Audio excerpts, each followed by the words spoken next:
hear myself through my headphones. Yes, man. Like, I feel real good about this right now. Pay attention, because you are now listening to Permission to Speak Freely. All right, so today we got everybody, which is cool, right?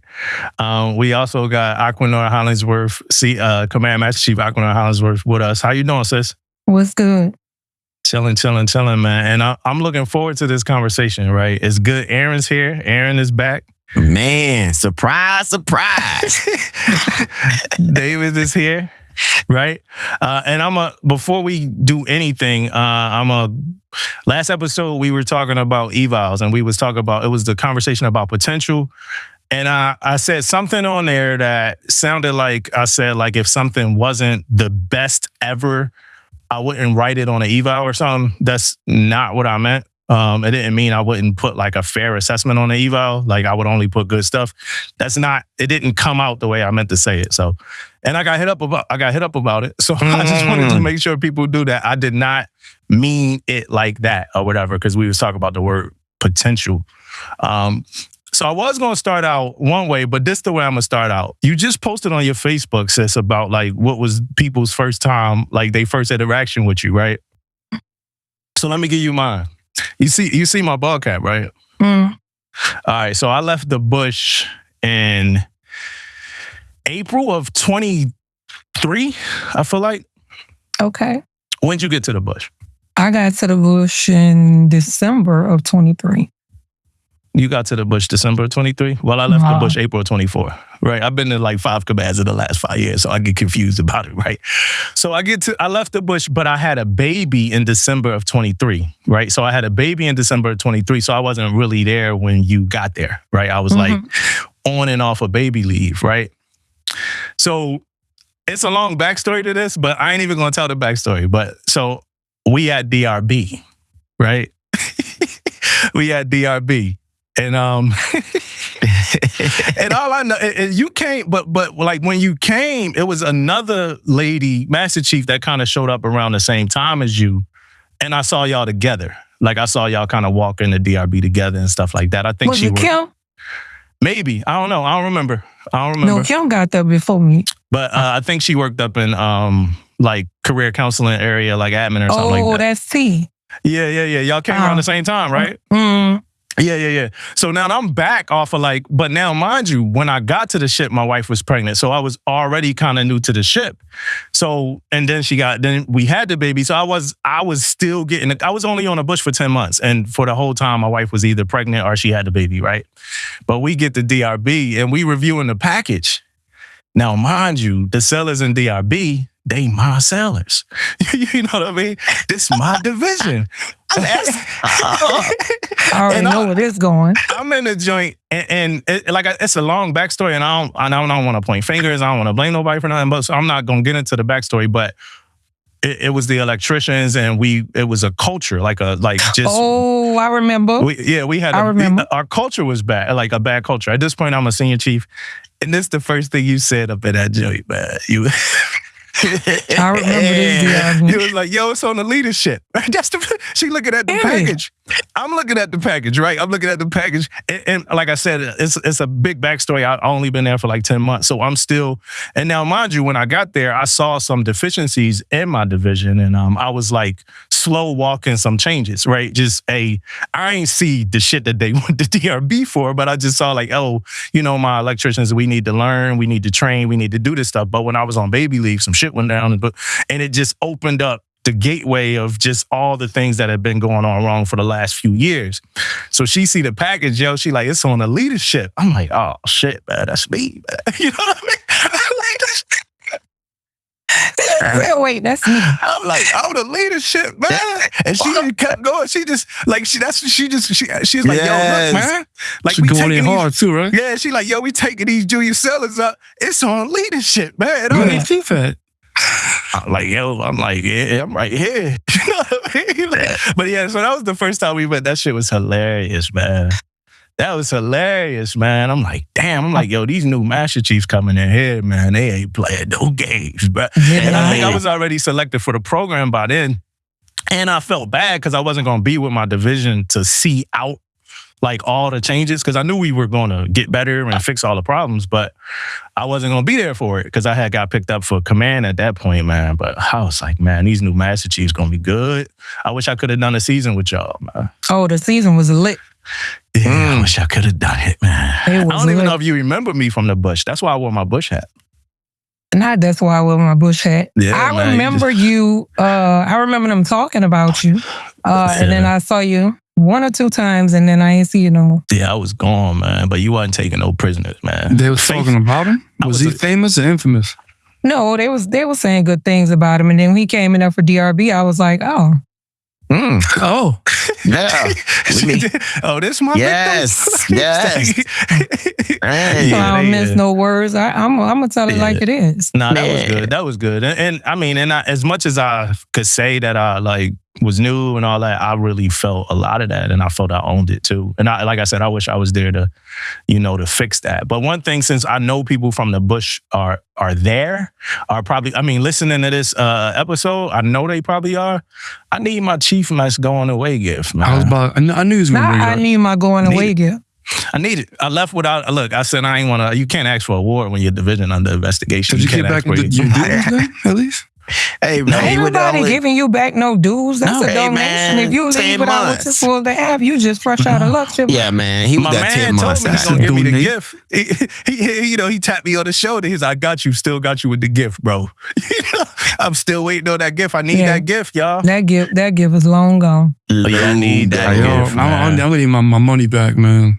I'm That's getting coming. That's something I would say though. You ain't give me no gift. Give me my money back. Yeah, all I want is the gift. I didn't take an EOT because I just wasn't there. My wife was pregnant, and like I said, and at the time, I didn't think it was a good time to be trying to get an EOT. And I'm not gonna write myself up for an EOT. But I got a question for you because you are in the area. You in that Norfolk area, the ODU shooting, right? The shooting that just happened at ODU. Did y'all receive that in that area any different than we received it? How'd that news hit, and how'd y'all respond to that? What do you mean received it different? Like, it's closer to home. It's like right around the corner, right? Yeah, So, and a couple of people that I know, kids was there. So I mean, it was a very interesting evolution because you getting text messages from people who children over there, the news. It was crazy. yeah. It And was then crazy. y'all also just had Angelina Resending. Was that last year or like about a year and a half? Was that like a year and a half ago now, Aaron? You talking about what? Who you talking about? As far as when she, The I won't CS? say fast, Yeah, she got murdered. That hasn't even been a year, I don't think. It ain't been a year yet, yeah. And y'all, so I was in Annapolis for it, and so we did a couple things there to like inform and train. But was anything done over there in Norfolk for like junior sellers, or any conversations had that maybe wasn't had in some other places? So I don't know what was specifically had, at other commands, but I know that we did our all hands shortly thereafter, and we talked about it. I'm big on shipmates taking care of shipmates, and not, having to look to my left or my right when I'm standing with my shipmates and be concerned that I'm not going to be okay. So I definitely, the CO, the XO, and I, we definitely at all hands addressed it and addressed, professionalism. I addressed my mess because there were some things, that could have been done right or a little bit better from the chief's mess perspective. So I addressed some things that I knew, specifically from what was going on and just how we could improve as leaders to ensure that we were taking care of our sailors and taking care of our shipmates. You was on an Oak Hill already by that time? I was, yes. You had just got there? Mm-hmm. Yeah. She also the CMC of the Oak Hill, y'all. If you don't know, Shout out to the CMC. nation's protectors. Yeah, I like it. Yeah, I like got it. some The inspiration. New Orleans, I just feel it in every ounce. As it's good. I just, Yeah. wow. Yeah, I had got some inspiration from, I think it's what you do for people when they have babies. Oh yeah, the CMC plaque that I give that I have everybody sign. It's just it's the birth orders. I just thought it was a cool thing to. I got it from the CMC that put me in the program. He was doing it on the bush, for Nick? people that were having babies. Yep, that's my dog. Shout out to Nick. Nick's Nick connection. Wallace. Mm-hmm. Yeah, Nick's connection with me in the program was I had already interviewed for the program before I went to the bush. And it was a conversation where they like, well, maybe your CMC when you get to the bush gonna make you interview again and do all the stuff there. And when I talked to Nick and we talked about it, and I didn't have to. He was like, "No, you good." He just wanted me to talk to a couple people. He honored what I left with. He supported me, had me stand in at CMC for a week or some change and do a couple things. So I really appreciate Nick, man. Like how impactful Nick was, even though he didn't interview me, was amazing. You know what I mean? And then he go home and run 9 miles or something like that. You know how Nick For do. real though. I've never met this guy, and I always hear about him. Nick is one of my trusted mentors and friends. And I always told him, I said, you put me in this program, so you have a responsibility to me. When I need a call, it's going to be to you. But he is dope as a person and as a CMC. He ain't steered me wrong yet. And I don't take a lot of advice from a lot of people. So yeah. So what's some of the things that you pull? You said you pulled that from Nick. What's some of the other things you pulled like along the way that you use now in your leadership aspect? Well, I would say, I pulled a lot from leaders over 27 years. It wasn't just all CMCs. Mm-hmm. One of the things that has always stuck with me is the mess taking care of me. I mean, when I came in the Navy, I was a whole situation.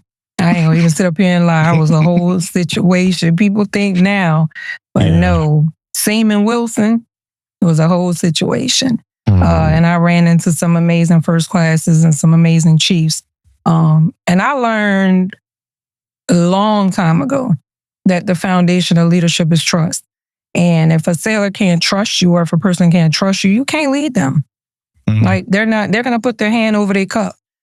So those are some of the things I took away from leaders I've encountered, is building that foundation first before I just go in and just try to go, knee deep into somebody, trying to correct them. First, they got to know that I care about them. Second, they got to know that they can trust the correction I'm giving them. So I took that because that was what was impactful for me. Over the years is leaders taking the time to build that trust with me because they knew I was guarded. And so everywhere I go, before I do anything, right, I make sure the sailors know that whatever I'm giving you is because I care about you, right? Good, bad, ugly. You know what I'm saying? Every sailor ain't the best sailor and every sailor ain't the worst either. But good, bad, and indifferent, they're mine. And so I make sure that sailors understand that. And so that's what I took from the leaders I've encountered along the way, that I trusted every single one of them to lead me. And as a result, success was in my path. Yeah. And that's why I think leading by example play like a major... I feel like leading by example is a major element in all this. I mean, it's probably needless to say amongst a group of us, but like, man, people not going to like be catching what you putting down if you're not living what you saying. You know what I mean? So that's where I think kind of leading by example plays a major part in all that. I agree. Me and my goddaughter, she's a wine one. We were talking about that today. How people are hypocrites. Like they want to tell you, do as I say and not as I do. And that is not it. And most of the things that I've accomplished as a leader wasn't for me. It was paving the way for others to show them, hey, you can do it. I got pens well after I needed a pen.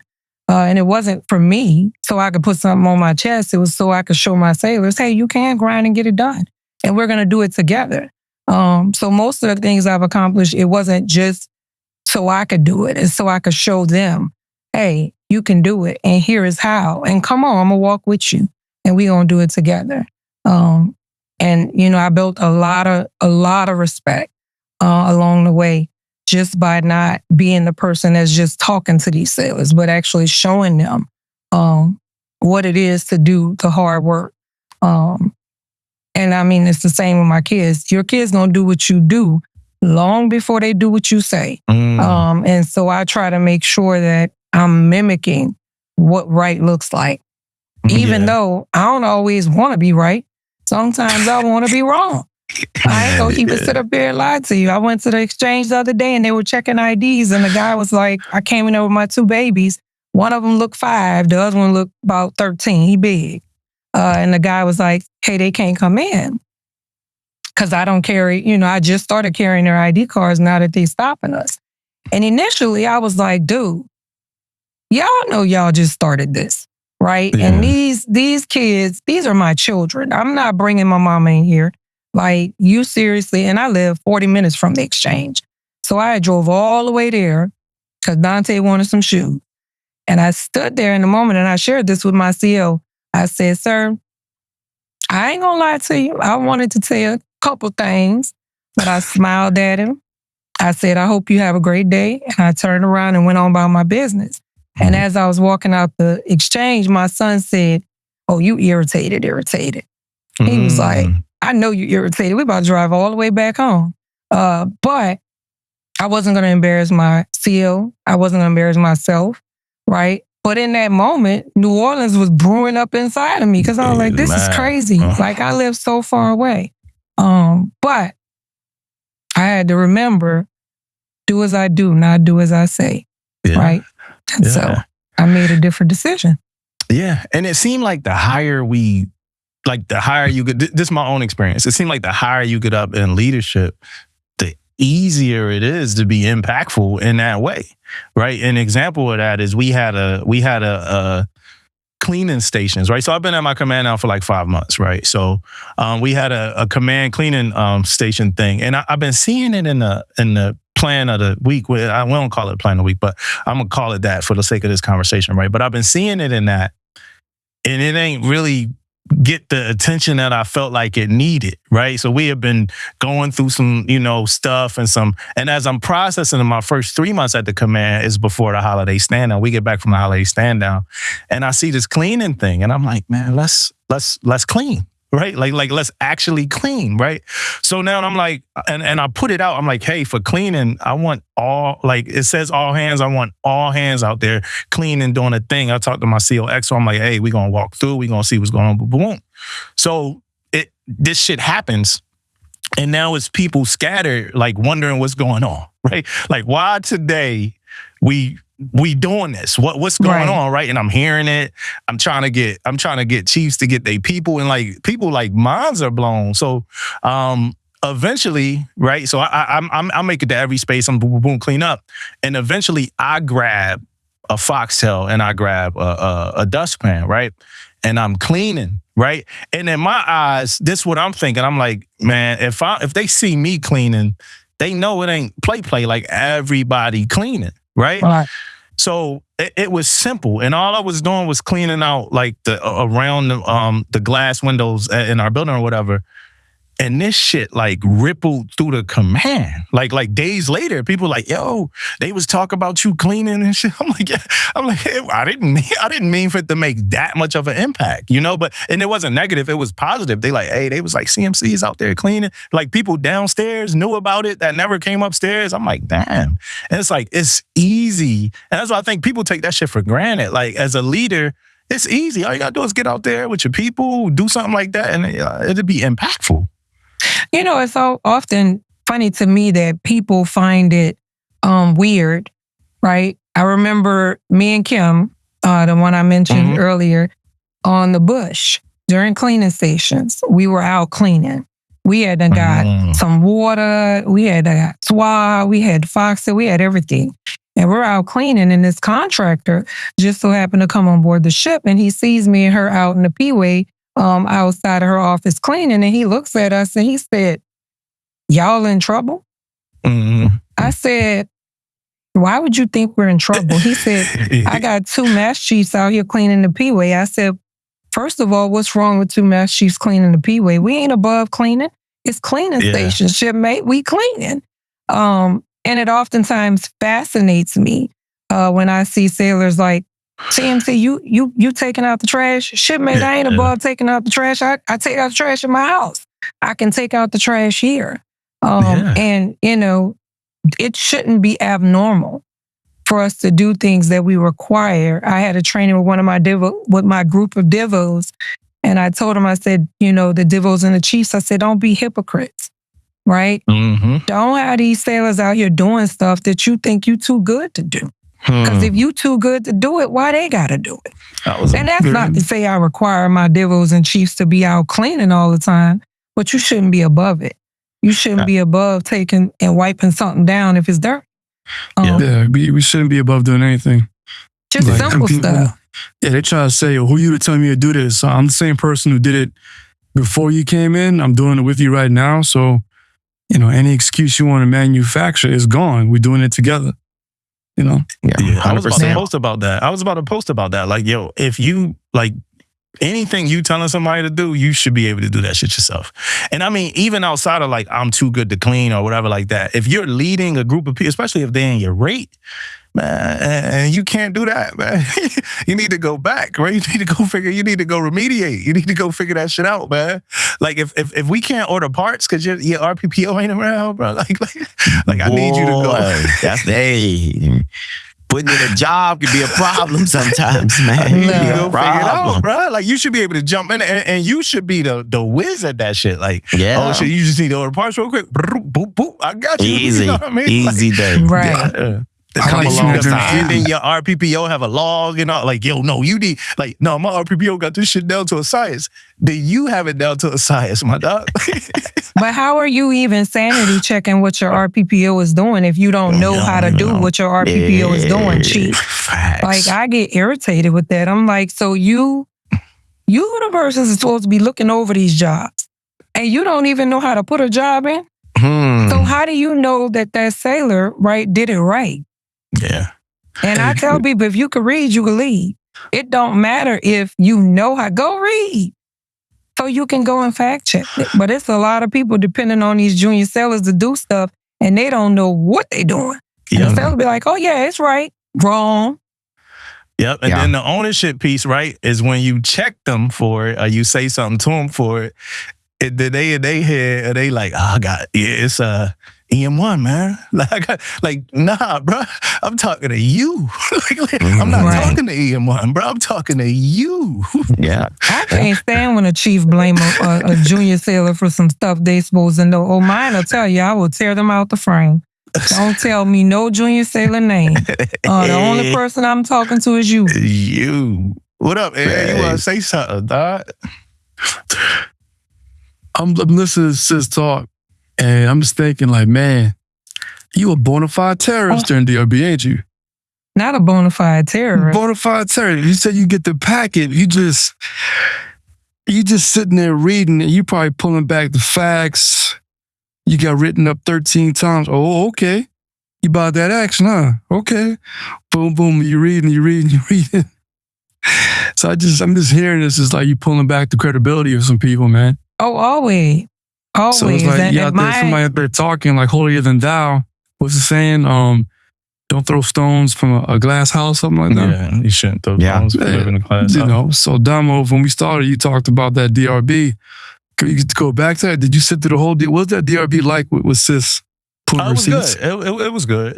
It was real good. You know what I mean? I it was things I knew I couldn't say. You know what I mean? Like, I don't want to be. I mean, you could have said it. Like, I tell people, you can say whatever's on your chest. Just be prepared for the response. You can say it. No, what I'm saying is, I had to come correct because I didn't want to get hold up, brother. like. So I was, but I was adding context to it, but I didn't have a lot of context. Like I said, I wasn't there long enough to have too much context, and we were starting to do the things we needed to do. But it was a big DRB. It was a big case. Like it was a departmental mass case. Like a civilian died. Like, and not because of that, but a civilian died like the same day that like we violated tag out. Yeah. A civilian died. So it was just the microscope was on it, and I came back to it. And I remember my sailors were like thinking that, and I came back off baby leave. And I remember my sailors was like, not CMC, senior about to chew us out. He about to chew our ass. I'm not going to chew y'all ass the day after I come back from baby leave, but also while y'all all in this deep shit. It ain't even the moment for that right now. It's time for us to train, work, and figure out how to move forward like progressively as fast as we can while still getting things done. Because we was in like remediation. We couldn't do shit without talking to the nukes. Like it was, you know, and the first person that was cleared to do shit was me because I was compliant and humble enough to receive all of the, you know, and plus they kind of separated me from the issue because I was brand new and things like that. But we worked our way back into, you know, the fold. That was a rough time. So it was a lot going on in that, in our whole equation. Yeah, so Aquinor, she ain't say nothing that wasn't the truth. Please call me Kedia. Don't call me Aquinor. Oh, so you Kedia. All right, so we okay. All right, so we doing Kedia. Kedia. So Kedia ain't say nothing that wasn't the truth at the time. So it was received. It was received well, and we kind of went on. Like we kind of went on that way. Yeah, I got a couple questions for Kedia, man. First off, first command, first 72. How did first 72 look to you? As a new sailor? As a new sailor, first I want to know what's your first command, and then I'd like to know how was your first 72 at the command. So my first command was NSGA Pensacola. I went there straight out of A school. Hold up, wasn't that nice though? You still at home. Damn near, right? Like, well, hey, I'm from Gulfport, man. It's 60 miles from New Orleans, man. So Pensacola ain't that far. The reason I got sent to NSGA Pensacola is I went to Mass when I was in A school and lost my orders. And then they sent me over to NSGA Pensacola. Well, I didn't lose my orders. I went to Mass. And I had to I didn't have orders yet. And then our class was selecting for orders because I went to Mass when I was in A school. So we were which rate, sir? Say again? Oh, your rate. I was a CTO. Okay. So went to Mass, didn't select for orders when everybody else was selecting for orders. And then after my Mass was over with, then they rolled me back in. And I came in the Navy with a child, so I had a 1-year-old. Initially, I was thinking I was going to go to sea. And then they ended up sending me over to NSGA Pensacola. First 72 hours was rough because they knew I had gotten in trouble. Bad news travel fast. So they already knew, I'm guessing somebody had told them, she got attitude. She a little jalapeno pepper. So, I walked on board and everybody was looking at me kind of sideways. But my LPO at the time, she was a CTO too. She retired as a chief. Andrea Rogers, she treated me really good, surprisingly.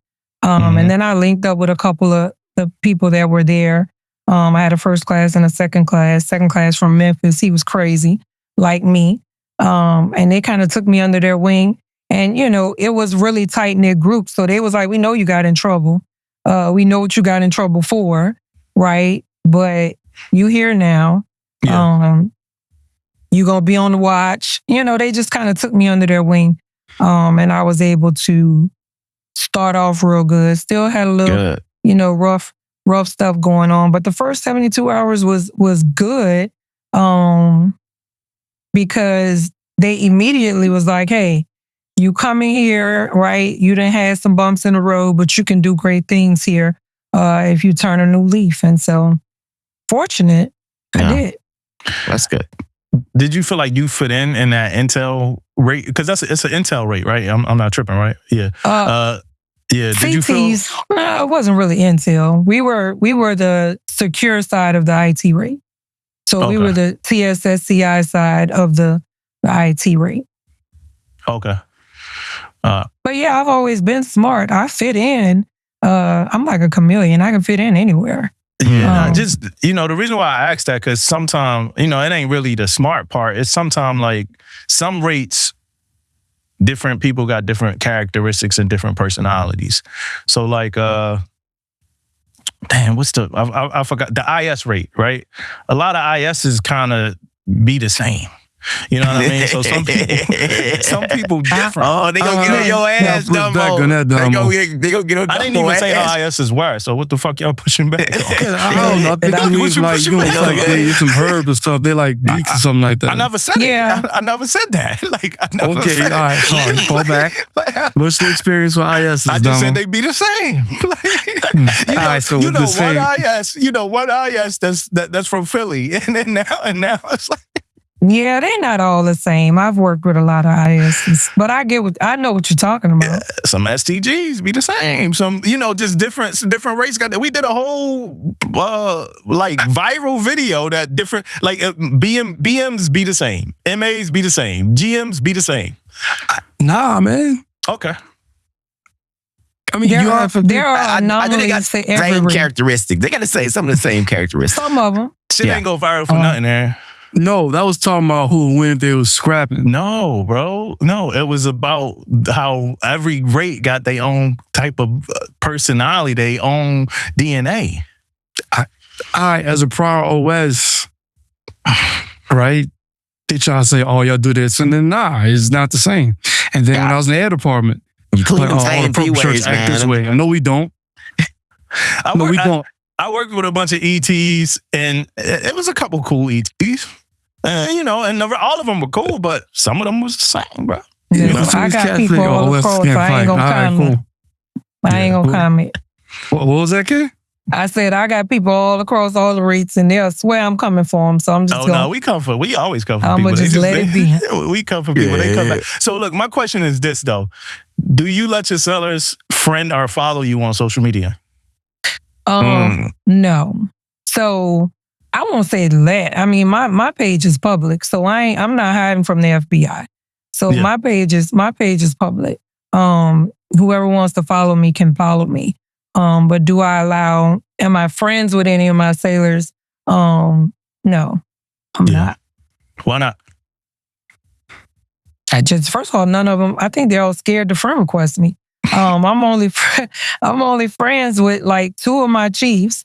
I just don't think nobody sends me a friend request. And hey, don't send me no friend requests from me saying this. But Too late. no, I haven't declined anybody because nobody has requested me. Yeah. But would I personally go and friend request junior sailors? Absolutely not. Do I stop them from following me? No, there's probably some of my sailors on the ship that are following me. They haven't clicked the follow button. They just kind of watch me. But no. I'm kind of the same way, man. Like me, I used to not anybody. I'm not doing it, right? But then the podcast started jumping off a little bit. I think some good information in there. So I started, hitting that follow button a little bit more. But at first, I was most definitely the same way, though. They transfer. I don't send a request. No, when they transfer, some time elapses. They reach out to me. Cool. There's some people that reach out to you. They trying to, get through a hard time or recommendation letters or things like that. Yeah, reach out. Yeah. Right. I don't go out there and seek them though. Do you accept them? Do you accept them? Yeah. So what about like your skipper? Who, me?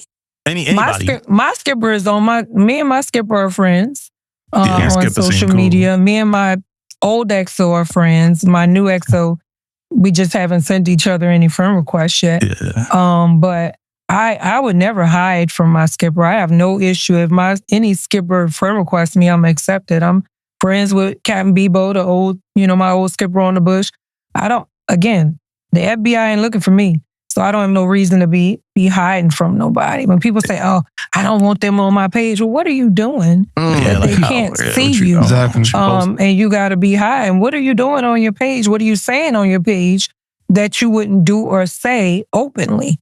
And so for me, I've always been a very transparent person. I am who I am, right? Yeah. Take it or leave it. I'm showing up as me. I ain't hiding. You can look up and see, what me and my kids are doing or I show my real life because this is really who I am. So a lot of people wear all these masks and they don't know. That's why people retire and don't know who they are because you never figured out who you were when you were active. I know who I am. I've always known who I am. And when I retire, I'm going to be good because I ain't got no mask to wear. I just show up as Kedia 24/7. What about y'all? Y'all follow y'all skippers? I don't care to follow mine. They won't follow me. Cool, follow you on risk. Now follow you on risk. I mean, like, hey, you said that? Yeah. Yeah. I think it's stupid. Really? Yeah. Fuck that dude. Damn. Whatever. I mean, it's hard for me, period. It's hard for us, period, at this point, because we got the podcast. So, like, somebody, and that's what I tell my sellers, I tell everybody this, like, I can't lie to y'all and be fake about who I am. I can't act like I don't curse. I can't act like I don't talk shit. I can't act like I don't tell jokes. I can't act like I don't got a sense of humor. I can't do none of that because y'all could hear me every week being this person. You know what I mean? I've seen, like, COs, like, actively, like, not listen. like, I know you got it. I know people know about it. But like, I'm chilling on it. I'll be like, nah, go ahead and listen. If I want my last dude, he was like, yo, when he was leaving though, he was like, yeah, I like to get on, so it's nothing that like we can do, and it honestly helps make me a better leader, to be honest, because ain't nothing I can hide. You know what I'm saying? My sales and sales said that, hey, see, you hold back a lot, don't you? The other day, I was like, yes, I do. Every day I'm in a quiet state of rage. So for them, not a quiet state of rage. Yes, he hold back on here, like he hold back on here. But I think you hold back, bro. I think if we let you go, bro, restraint is a superpower, man. I think if we let you go, you'll be breaking that laptop. Restraint is definitely a superpower, and a lot of people don't have it, honey. They right here don't have no restraint. As a CMC, let me ask y'all, do you feel you have an anger translator in the mess? Oh, what? He said an anger translator. I call it an anger translator. So you remember, you watch Key and Peele? Mm-mm. All right, well, you ever seen that sketch where the dude was playing Obama and he had the one guy and it's like, Obama's always calm. Mm-hmm. And one dude would be like, he would say everything Obama couldn't say. So Obama was like, hey, he's like, well, I've been here. I was born in Hawaii. And dude was like, yo, man, I got a freaking birth certificate. I'm American. He's just going off. Yeah. So I want you to know, I know what you talk about. Keegan-Michael Key, Obama. Yes. Obama did it at the correspondence dinner with Keegan-Michael Key. Yeah, I know what you talk about. All right. So the way you move as a senior chief or a master chief is not the way you move as a command senior chief and a command master chief. In my opinion, you got to pick and choose some of your spots. Mm-hmm. You can't be throwing verbal haymakers all the time. Right. I think there are times like you sit in a mess meeting or you sit in certain rooms and, somebody else could say something with a little bit more weight than you could. Like my guy Rev, he said, if you CMC, you should be grandma or grandpa. Like, you need to be hollering. You should be shaming somebody. Like, hey, man, that's what we do. Let the senior chief or the main master chief, somebody like, yo, what the fuck is this? And like, thank God somebody said it. Whew. You can't just be bucking all the time. Because if that's your default setting, you lose people and they tune you out. Yeah. Right. So I believe that every CMC should have that anger translator, that person, that kind of underboss. Like, hey, I'm a little pissed off. Like, hey, CMC, hey, let me get the room for a minute before you come in. I bet. Yeah. I definitely, my senior boots is that person for me. Like, he knows when I'm on 10 and he'll kind of go in before I come into the meeting, especially if I'm irritated. He'll come into the meeting and kind of later, because I'll come in there sometimes, I'll be like, y'all shell shock. What he said to y'all? But then there are other times that things have to be said. And I just know that, like you said, you can't be on go all the time. But sometimes, right, you got to be on go. You can't always just be even kill, because then people don't know, right, when you definitely not playing. So my on button works, and I tell people that every day. If you press it, it's going to work. So please don't press the button. Yeah, that drum might get stuck. I'm telling you. But you're right. Everything don't require you to be on 10. Some things are 2. And like for me, I think sometimes it makes people uneasy when they're talking to me about something they know irritates me, and I'm on 2. And they trying to figure out why she on 2. Is she going to blow the room up afterwards? Like, this is a 10 moment, but everything ain't a 10. And number 2, I ain't trying to, my blood pressure is perfect. It was perfect going into the command. I ain't about to sit up here and be having high blood pressure because people are going to do what people are going to do. And so I know that my pen is mightier than all that extra stuff. I don't have time for that. So it's either this or it's that. And I don't have to blow a gasket for it to be that.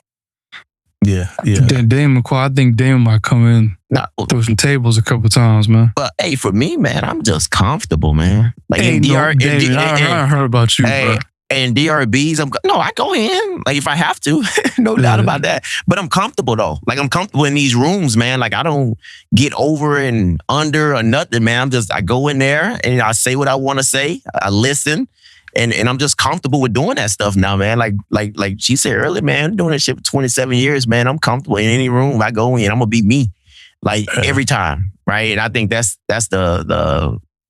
my superpower, man. Just being me. I ain't trying to be nobody else, man. Nobody else, right? Yeah. I find, and also I find that like you guys was talking earlier, man. I find those people too. I know if that guy he or she good at that, they good at this. Good. I know who's gonna go in. I know who's gonna do whatever they need be done. I kind of like know who's gonna be going in, man. Like if we have situations, we have cases, we have something. I know who finna be like. Do you plant the seed and get them sized up? Man, that's what I do. Hey, a lot That's of times. what I was gonna say because like for me, if I turn it to a 5, my mess going to a 10.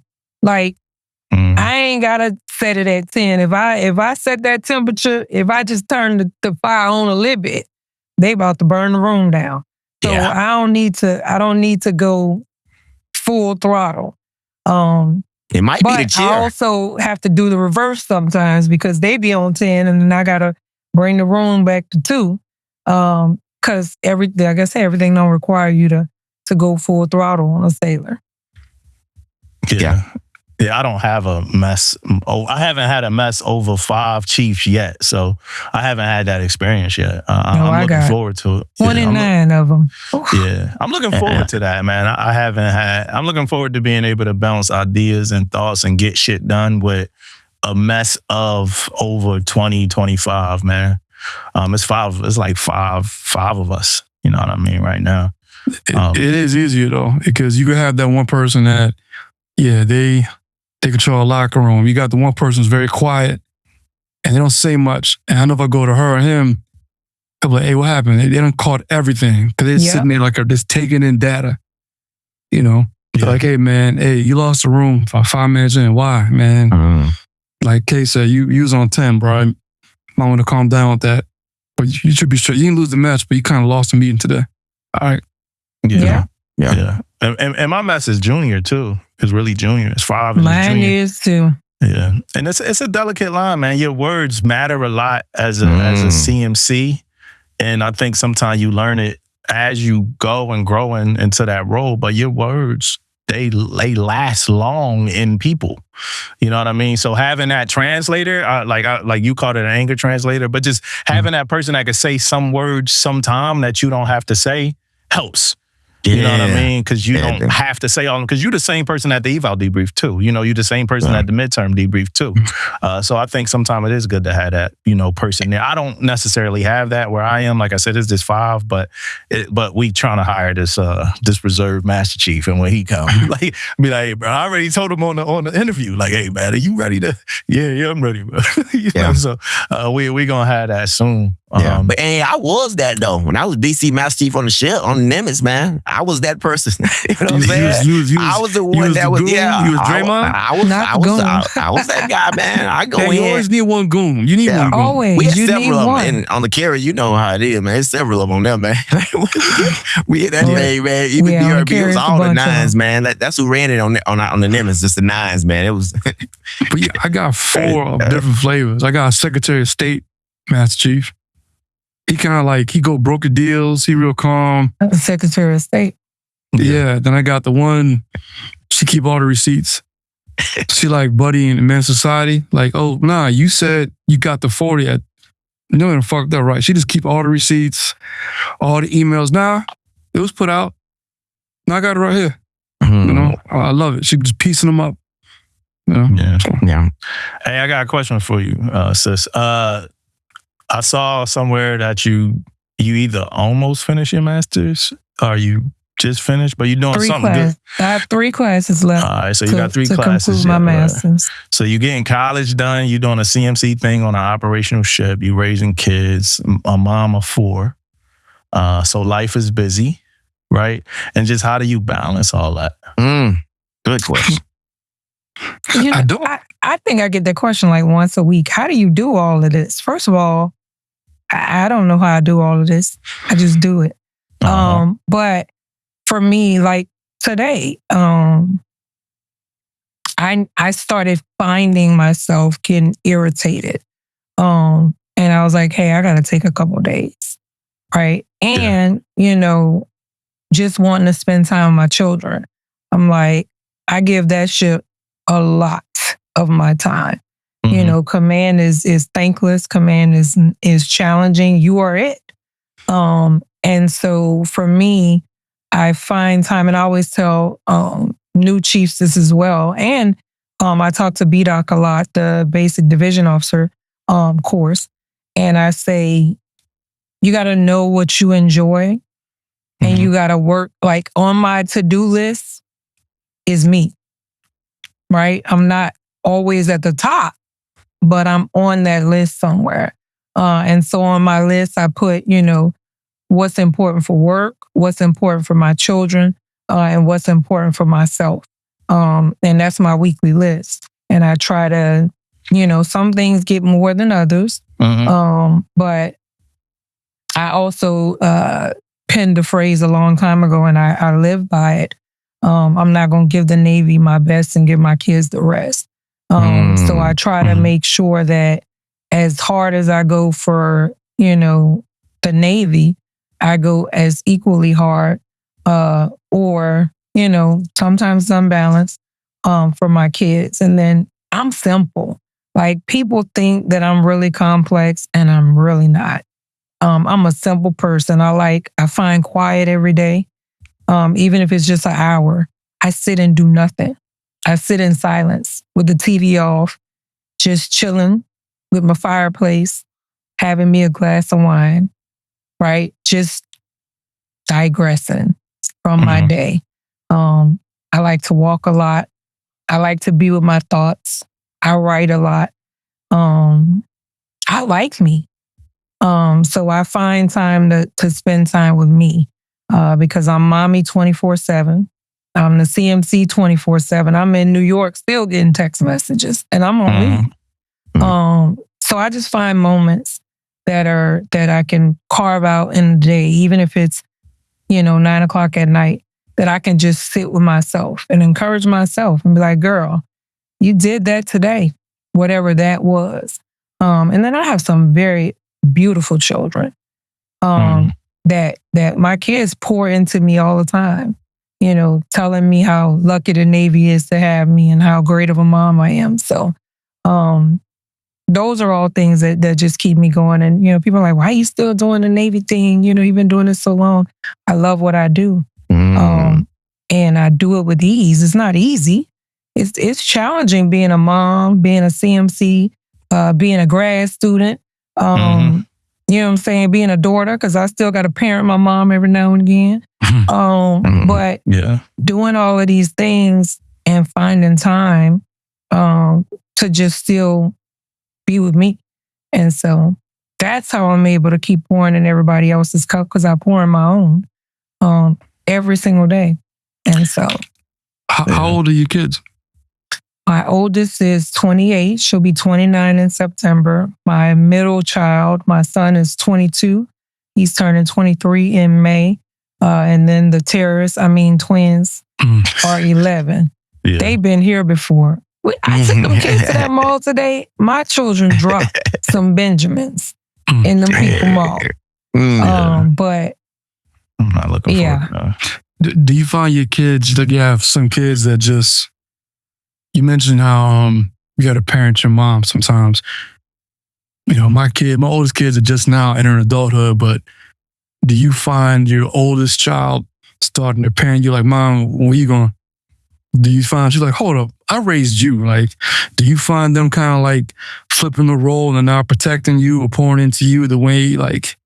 Every day. I mean, my oldest daughter is my best friend. She has seen me at my worst. She's seen me at my best. And she still looks at me like I'm the most competent person she's ever met in her whole life. I tell her everything. When people say, how is Ariel able to do all these things? Because I hold nothing from her. You know, from relationship to parenting to leadership, I share everything with her. And that's why she's so smart.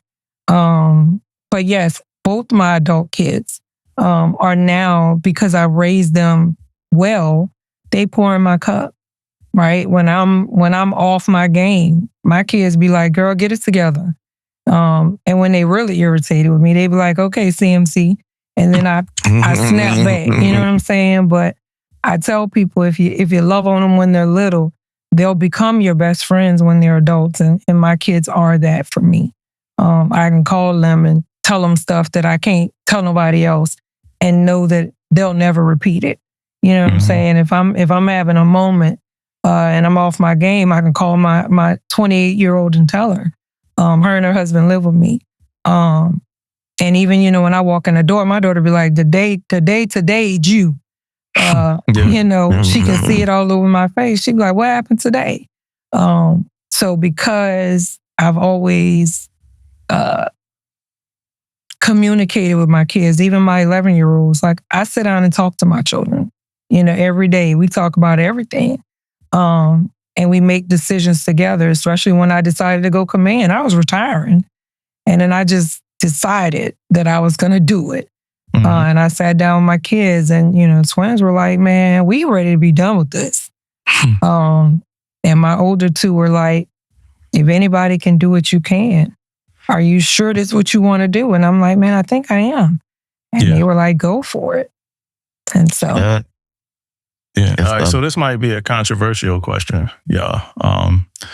I gotta ask it because, like, I feel like just saying that people of a certain rate, I feel like just saying that people of a certain rate act a certain way was controversial. I think I'm gonna get in trouble now. You know what I mean?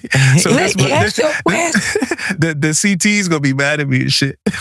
But so this is my question. How, like for everybody, when y'all, how empathetic are y'all when, like, y'all hear somebody is going through the same, like, thing like you, but it's like the reason why they got in trouble or something, right? So, like, for instance, right, Aaron, I think everybody know you went through a divorce, right? That's known, right? So, like, when you get that person in your office now, like, yeah, you know, I fucked up because, you know, I'm going through a divorce. Like, you in your head, like, yeah, me too. Like, are you empathetic to that? I'm empathetic, but I don't want to. I try to be very mindful of not casting what I went through, what I'm healing and learning from onto them. Yeah. Right. Like my separation and divorce experience may not be theirs. Like mine, you know, you know, Amanda, it was calm, has moments, you know, it wasn't messy. I had a sale in my office, spouse came up to the command suite. Yeah. I was like, okay, hey, let's walk over to counseling at Fleet and Family. Yeah. They thought it was my session. I was like, no, I'm here for them. So they get knocked for, I'm sorry. So they get knocked for going 40 miles over the limit, right? They get knocked by the cops for going 40 miles over the limit. And when you dig into the reason why, they like, man, I'm stressed out because I'm going through a divorce. There's grace, but I don't indulge stupid. Like, you know, there's a, I hate to say the balance, but hey, man, if you tight and, you know, you got into it with your partner, your spouse, or whomever, I get it. But because you're in the uniform, hey, we are still held to we should be held to our center, and that should kind of jerk you back a little bit. Should. So to answer the question, I give grace, but I can't say it all the way. Yeah, I give grace, but don't be too stupid. Like, What about you, Damon? Yeah, man, I get empathy for everything, man. You know, I feel what was that, David? I feel them, man. I feel everybody out, man. I hear people go through things, man. And I'll tell you what, also, not only they go through things, man, they handle things differently. Because I feel like I'm built different, man. I feel like I don't let a whole lot of stuff get to me. You know, I don't let it get to me. I keep it moving. I keep charged, whatever the case may be. But everybody's not me. I gotta treat people differently and have that empathy for them. So that's my thing, Damo. Yeah, So don't nothing really bother me, bro. Like, you know, I think don't nothing bother me, bro. Like it's like the small shit that bother me, bro. Like something really small, but nothing big bothers me, bro. I get into a car accident. It's all right. It's shoulder shrug. Like, let's figure out what we need to do from here. I think that's what helps me at work too, because when things happen, my reaction is more like, hey, let's figure out what we need to do from here. It's not like this knee jerk, like I'm super stressed out, I can't figure this out, I'm rubbing my head type shit. Because it does not bother me for real. You know what I mean? Life is way more important than these 15 minutes of this moment. And Aaron, what's up, man? Like, what's up, man? Aaron did like I answers, man. What are you doing? Yeah. Shit get to me, man. Yeah. I'm calm, but like, I don't have a middle. It's either it's like I'm calm. I was like, oh, you did what? What, man? What are you saying? Like, it's got to be. It's just some stuff is like painfully stupid. Like you made an effort to be that stupid, huh? Man, what do you know? So I don't have an unrealistic hot. Like, if I'm hot, bro, I am hot for real. Like I'm cool. Hot. Like, I need to call my mom. Like, I need to go sit in the car. Like, if I'm hot, I am hot and it's uncontrollable. And like Kedia was saying earlier, like, Navy times me. You know what I mean? Like, do it. You know, and that wasn't on the pod, and I ain't gonna refer to what we were talking about. But hey, if I'm hot, and it's over. Like, I don't have a switch, and I don't think I could get like that with a junior sailor. I think I'm like, if I'm dealing with leadership or something like that, or some people, if somebody like senior, I can get like that, bro, and I know that, and like, so a lot, but it takes.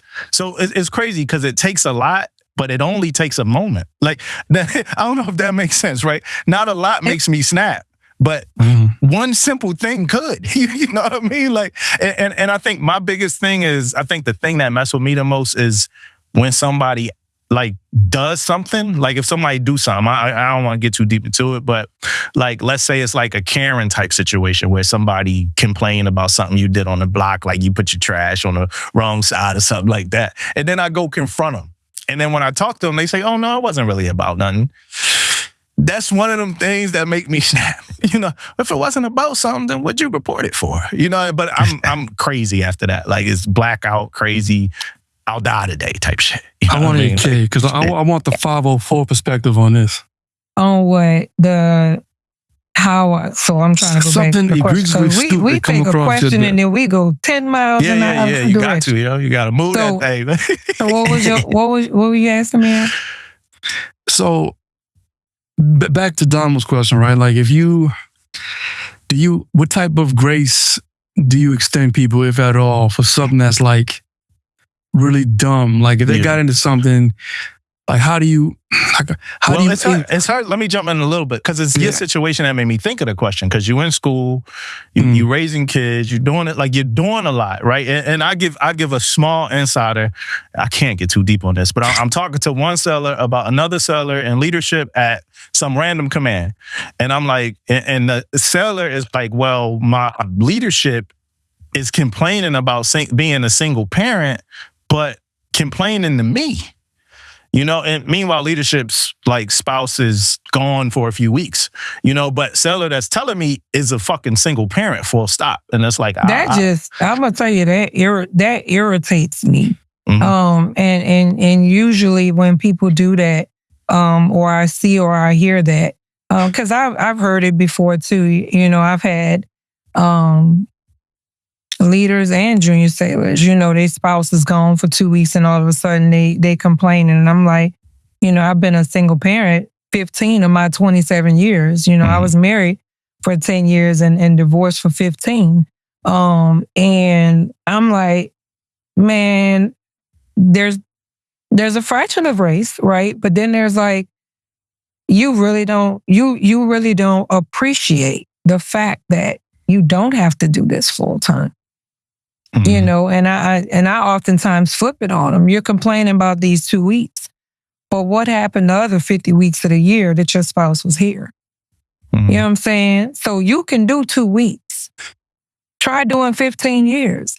And usually when you put that in perspective for people, they go, or, you know, when somebody's complaining that they got to go do blah for their kid, you know, and you got another junior sailor next to you whose kid is in the hospital, you know what I'm saying? Or just got out the hospital, and you're complaining about the very thing you're taking for granted, the very thing that they're struggling with.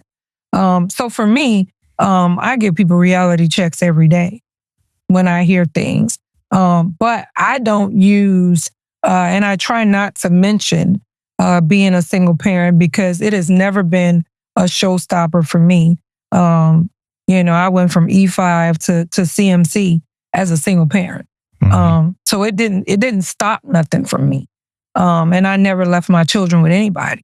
They've been with me all 27 years. Never left them, not with a mom, a aunt, a grandma, a cousin, a sister-in-law, baby cousin Tracy. Nobody's ever had my children. I've had them. And so, you know, I'm like, don't use that as an excuse, right? Barriers are there, but you can break them. And so when I hear people complaining about things, I'm like, man, that you sound a little ungrateful.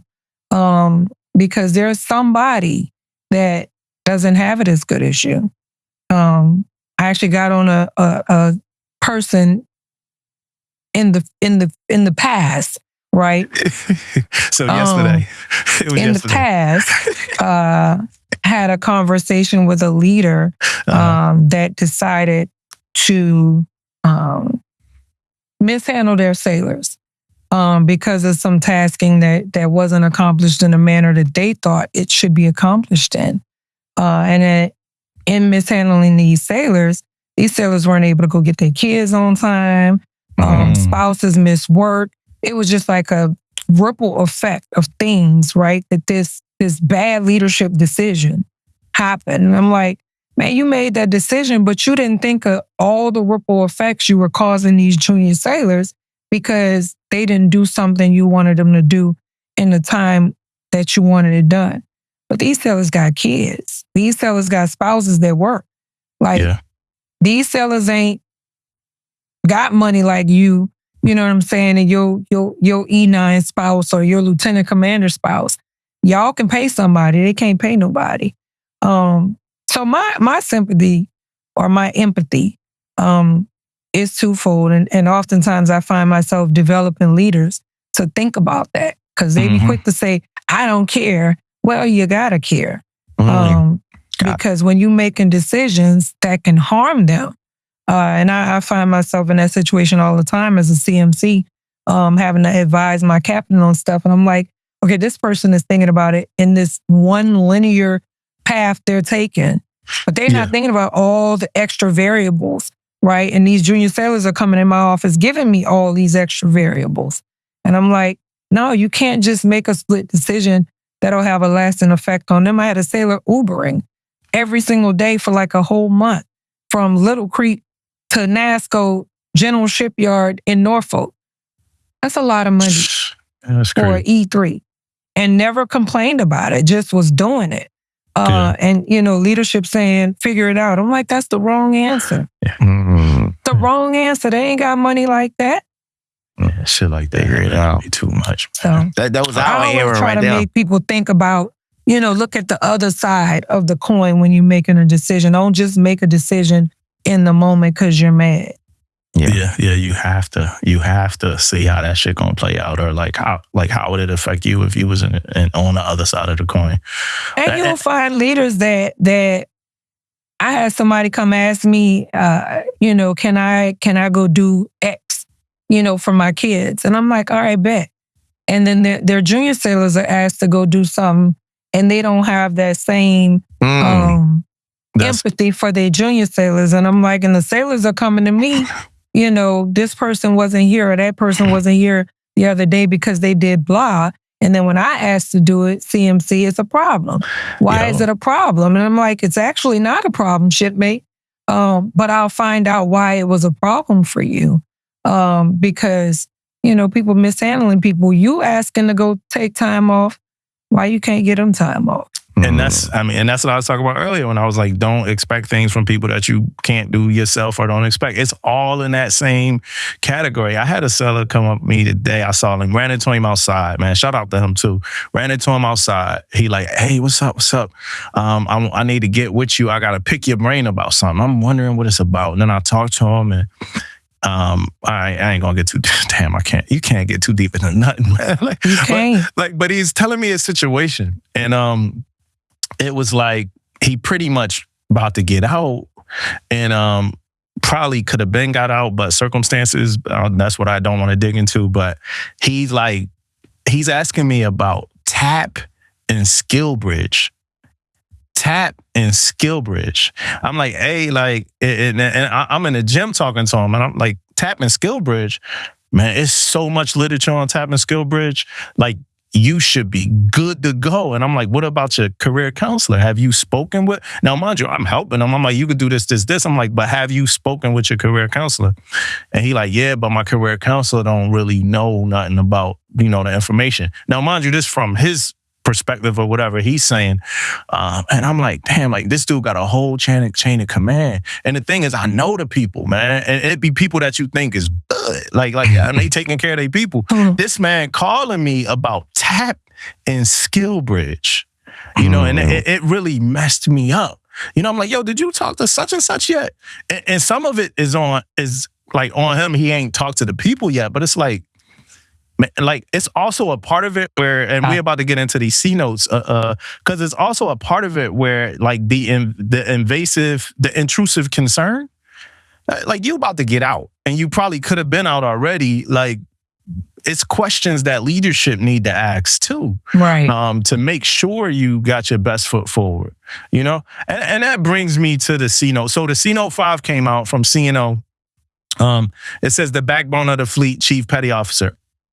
I'm not going to read CNOte 5, but I am going to read the pillars that Admiral Cotto brought up. And the first one he brought up was put people first. That was the first one he brought up. Thoughts?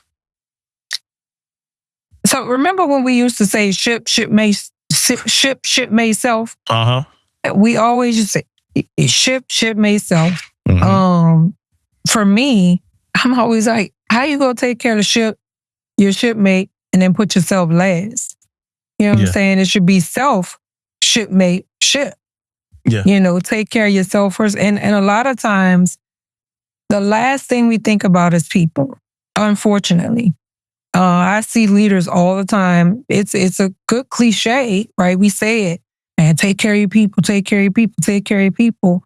But let the right person breathe down their neck for something to happen. Right? And all they thinking about is that thing, not the people that have to do it. And I think that drives a lot of the mental health stuff that we be having going on. Because people don't think about how is this going to affect or how is this going to impact, the people, whatever that tasker is. People are our most valuable asset. Yeah. And like you said, sometimes a junior seller not gonna say what they struggling with. Like if you told them to do something, they just gonna do it no matter how much they struggling. But they don't say it because they think you don't care. Yep. Right? That's right. But if you go into whatever that tasker is, if you go into it first thinking about the people that you're gonna utilize to do it, right? And calling that out. Like, hey, shipmate, I know this is about to be, you know what I'm saying? It's about to stretch us thin, what I'm getting ready to ask you to do. It's about to tap into all the strength you might have, right? I get it. But we the only ones that can get it done, right? And so we got to go in and we got to tackle it. when people know that you're tapping into them first, even though you're asking them to do something challenging, if I know that you're thinking about me in the equation, I'm going to work a little bit harder. Mm-hmm. But if you go into it and you just, hey, it's this knife handing people, right? That ain't the way to approach it, to get sailors to be motivated to go carry out that tasker for you. Yeah. And one thing he said on here, y'all, as y'all going through and saying, he said, ensure mentorship. And I'm abridging this, right? Ensure mentorship is never neglected. Yeah. You know, Damo, with the put people first, man, like that's kind of what I'm getting at. You know, I used to look at it like, even when I was a first class and I was a young chief, I used to look at it like, I'm trying to train my sailors so good that I can do less, right? That's kind of how I used to look at it, right? Mm-hmm. I used to always want to do training for them, right? Because if I didn't do the training, the work still got to get done, right? So I got to make sure they understand that what they're doing. So I think the knowledge piece was one of the key things for me, right? When it comes to putting your sailors first. Talking to your sailors, right? Going out there asking them what you got going on, what you doing, right? Then you can understand when they come to you and talk to you about things, you kind of understand them a little bit better.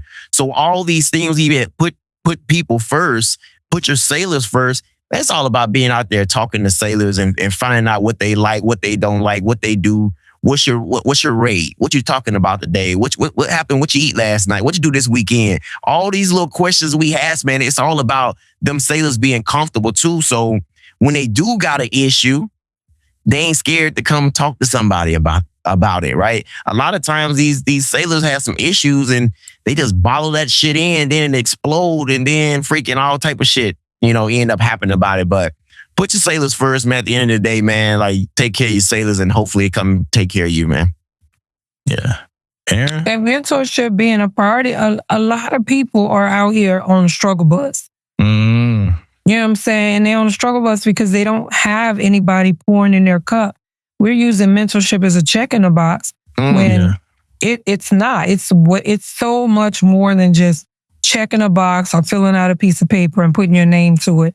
There are sailors that ask me every day to be their mentor, and I'm like, shipmate, do you understand what you're asking me to do? Right? Do you understand? Because mentorship for me is not just you calling me every now and again, you know what I'm saying, asking me what to write on your eval. You know what I'm saying? That ain't mentorship. Mentorship is a partnership. Mentorship is a relationship. You're asking me, right, to give my time and effort, and in turn, right, you're going to come to me when you're making decisions, when you're making missteps. So when you got tough things going on, you're going to come and we're going to be able to have a reciprocal relationship, because that's what mentorship is, right? And it's not just a check in the box and you just talking to me about work. Mentorship goes into personal life. Mentorship goes into everything. And I think some people don't really know what mentorship is, right? In that note, what is he saying when he says make mentorship important? He says, ensure mentorship, recognition, and accountability are never neglected, right? So to me, that means make time for it, right? I think a lot of people come to work. I ain't gonna say a lot of people. Some people come to work to lead, and some people come to work to manage. Yeah. And they just managing time, managing a work list. Like, it's like we work at a fucking electrical shop out in town. Like, no, man, like we leaders here, man. Like we should be taking time to mentor, to train, to teach our sellers how to do things that they might not know how to do. And I call it sailor now, like to teach it at my command specifically, because my sellers come straight out of Great Lakes boot camp. So my biggest question, like, when do we teach our sellers how to seller? Like everything I've done as a seller, somebody taught me. Answered the phone. Somebody taught me how to answer the phone. Send out emails. Somebody taught me how to send out emails. You know what I mean? So we have to, fortunately for me, it was another junior seller at a command like mine. It's all junior sellers. So like our leaders got to step out and do those things too. It ain't just teaching them how to answer the phone. Like you have people coming in the Navy, you got to teach them how to just be adults. You know what I'm saying? Yeah. Teach them how to be productive members of society. Yeah. like mentorship, like I said, is deeper than some of these. And a lot of leaders are lazy. They don't want to put in the work. Yeah. Like why I gotta hold their hand? Why I gotta do this? Why I gotta do that? I'm sorry. You woke up and you were just senior chief superstar. No, you came in the Navy as a bonehead like everybody else, and someone had to pour in your cup. Someone had to teach you. Yeah. Right, wrong. Yeah. You didn't just wake up like this. But a lot of people believe in their minds they did, and they don't want to take the time to lead people. I hear it all the time. They're adults. I ain't holding no adult hand. I ain't asking you to hold a hand, but I'm asking you to lead them. I shared with my first classes a couple of days ago. I remember the first classes I ran into when I got to NSGA Pensacola. I remember CTO1 Perry Atkinson, right? I remember running out of gas because I ain't know, I'm telling you, I was hell on wheels. I remember running out of gas, right? And I was like, man, who am I going to call? And I called Perry Atkinson, right? And he came with a gas can and put gas in my tank. And I said, I'm going to pay you back. And he said, you'll never give away no money that you can't afford to give. Yeah. 27 years ago, I still remember that, right? Why I remembered that in that moment, I don't know. But the point of that was, right, he taught me things. Yeah. That first class, that leader, you know what I'm saying? About being an adult, about being responsible, that we don't want to take the time nowadays to teach these sailors. Yeah. The way I see it is like if the dental percentages are low, and and I'm talking to you about it, it's your mission now. Like, so the answer, so the answer, like, I ain't holding it. It's your mission to get these numbers up. Like, so it don't matter now what you've seen or what your experience. I'm asking you to get these numbers up. So if getting these numbers up, I mean, holding their hands, you're going to be holding some hands, you know, because you got to get these numbers up. Because people do that a lot. Like, I ain't holding nobody's hand. I ain't holding nobody's hand. Right now, we are failing the mission. Like, so come on, let's get this mission up. What up, Aaron? Was just talking about a lot of, I'm going to say us, because leadership, we're all a collective, right? She talked about a lot of us being lazy.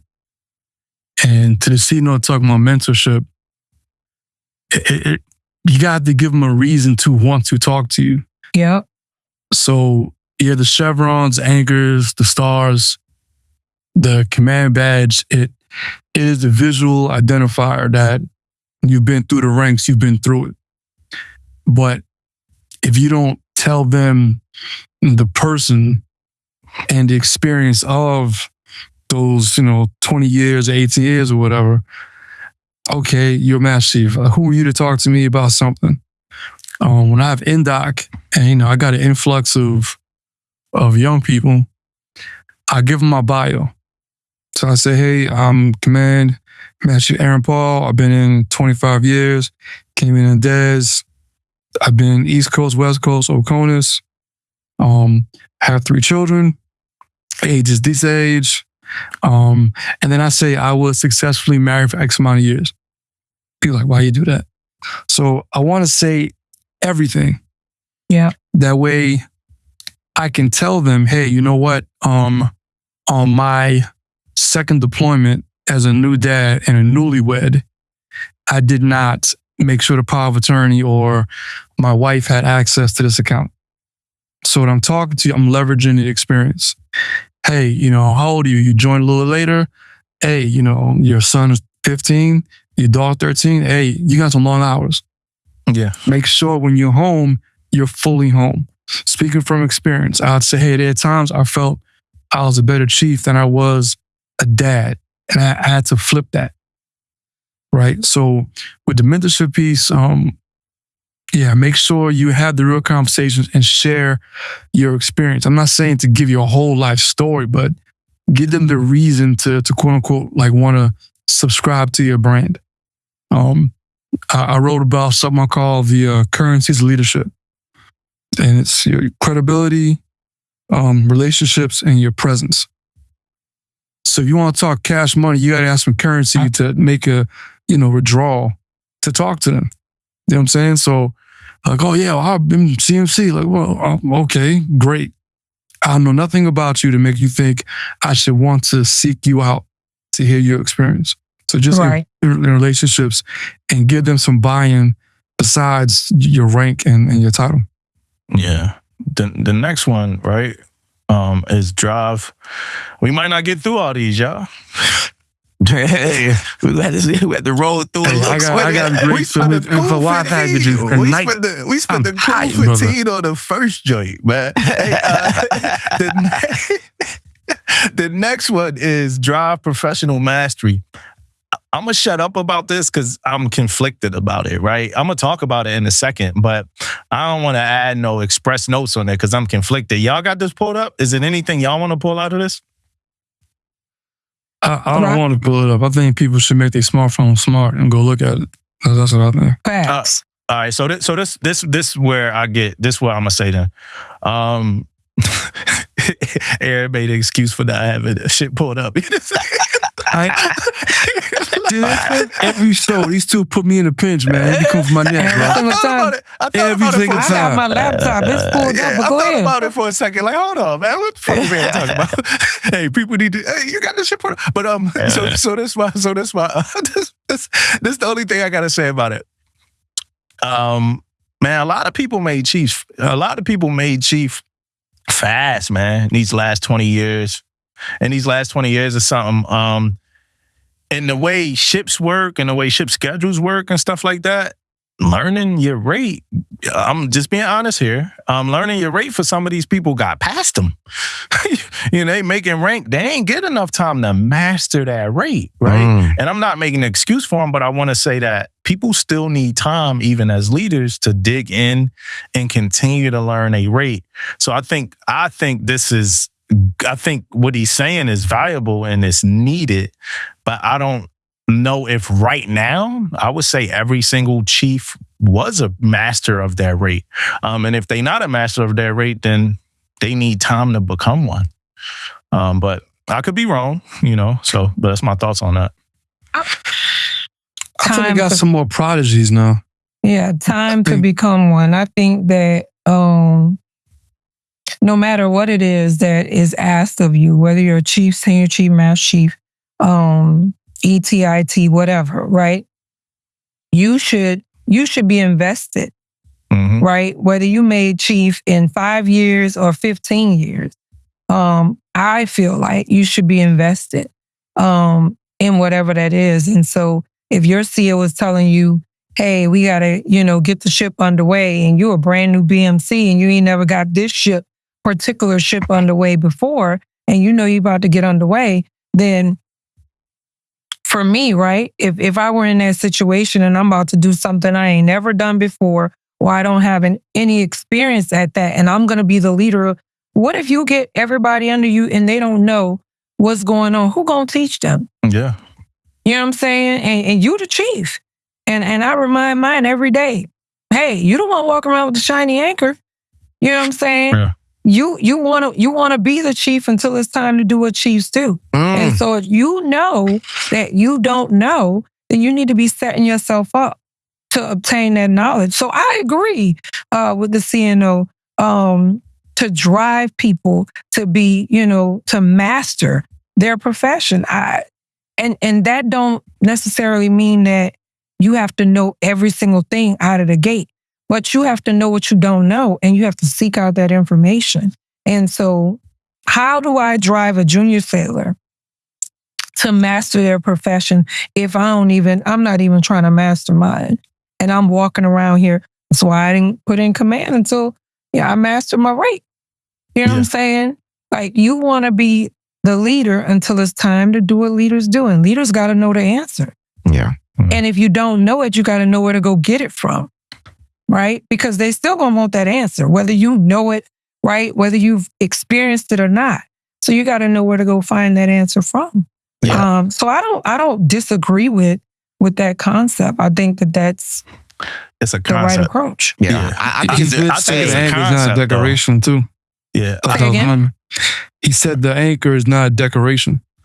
But a lot of people walk around with them on like they decorations. Because if I stop you and ask you a question, you looking at me like a deer in the headlight. You're the chief, right? You're the radio subject matter expert, whether you want to be or not. Yeah. Right? And so you got to be able to have the answer. You can't get a seaman shrug. And if you do, I'm going to put you in the corner and that's where you're going to sit. Yeah. I also think we still need to develop chiefs too. 100%. Not just SCA. I think more, we need to expand that, and it need to be more things where we teaching chiefs and teaching each, even senior enlisted people, right? We got a couple schools we go to, but we still need to have things in place to develop us, to make us, especially the leadership aspect of it. I think it's there though, bro. What'd you say? But they also gotta want to there? Be taught. Yeah, like, no, that's facts. People have to be open, right, to knowledge. Like, what were the chiefs doing, right, before we had the SCA, before there were any of these leadership opportunities to go, get advanced training? Because we didn't always have these advanced trainings that we have now. What were they doing? They was fucking right. They was technical experts as E5s, man. They do that shit. That's what I'm saying. But that was because they wanted to know, right? Yeah. Knowledge. They wanted it. Now you got people. I don't see no point in going to SCA. Now I definitely encourage, right, chiefs, senior chiefs. Go to the SCA. Why do you not want to? I ain't about to get up there and give no speech, but you want to stand in front of these sailors and speak. Like, come on, man. If the opportunity is there for you to obtain something you don't have in your toolbox, right?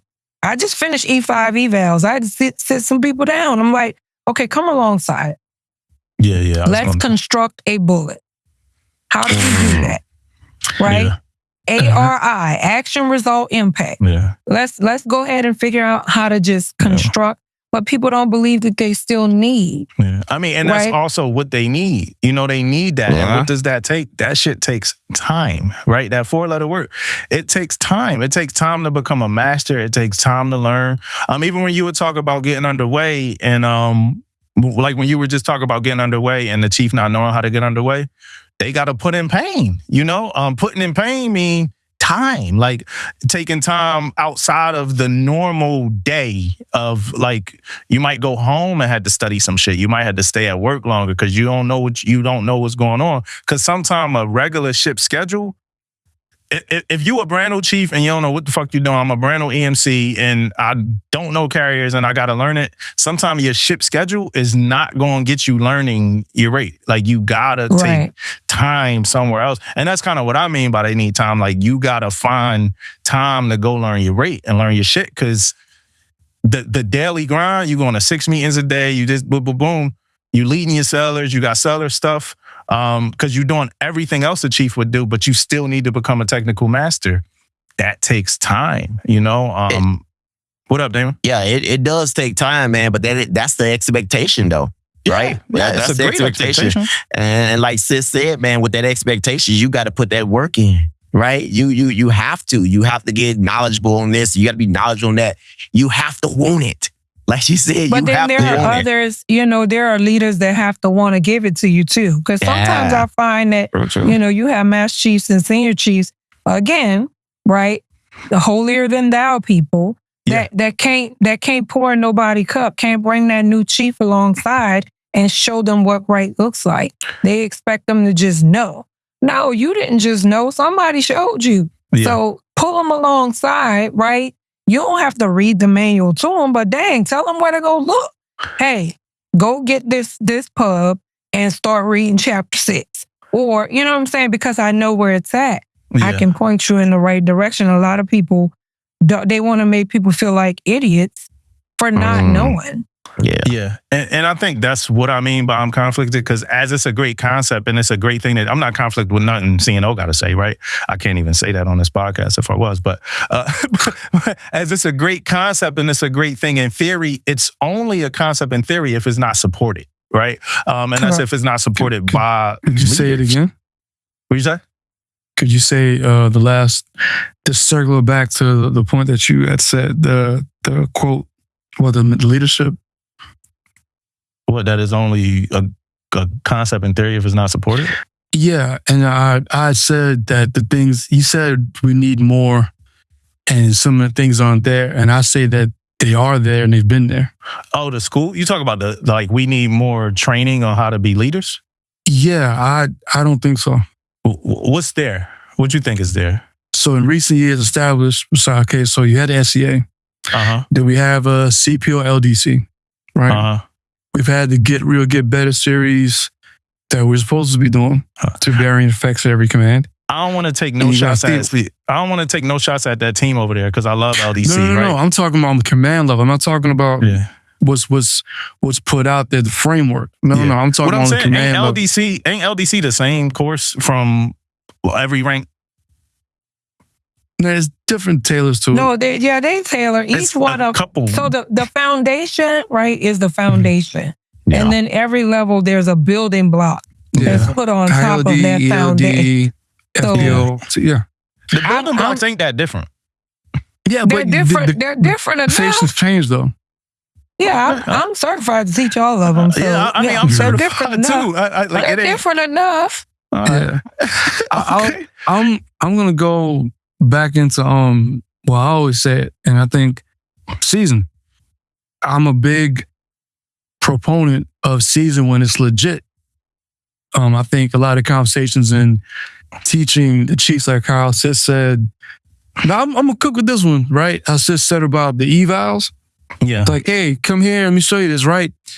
If season, you can pull back the episode, if season's actually treated as like a qualification and a recertification, everybody in a mess. Yeah. They give you the framework. Hey, give me this and show me an eval, or go through the instruction, or do this. Like, why is it for 6 weeks? It's only 6 weeks. But then you don't take certain elements of that throughout the year. I'm not saying with the same type of intensity, but there's certain conversations, certain things that happen throughout the season, right? Yeah. If you are, like you said, like a master chief or a senior chief or a tenured chief, isn't pouring into somebody the way that they want to claim they're going to do for 6 weeks, then who are you? Like legit, who are you? Also, for us older people or more tenured people, that's your time to tap in and get another sense and jolt of relevancy. That's somebody that's new. What if it ain't that perfect season that you're saying? What if somebody don't go through it? If people act, well, we about to get something down the pipeline and codify it probably. But if you have legit seasons, I'm understanding. If you have legit seasons. What if you don't, is the question I'm asking. What makes a bad season? You said if you have a legit one. So if you have a legit one, is chances that is some places that don't have legit seasons, right? Well, every season, we get structure on how we're going to conduct the season.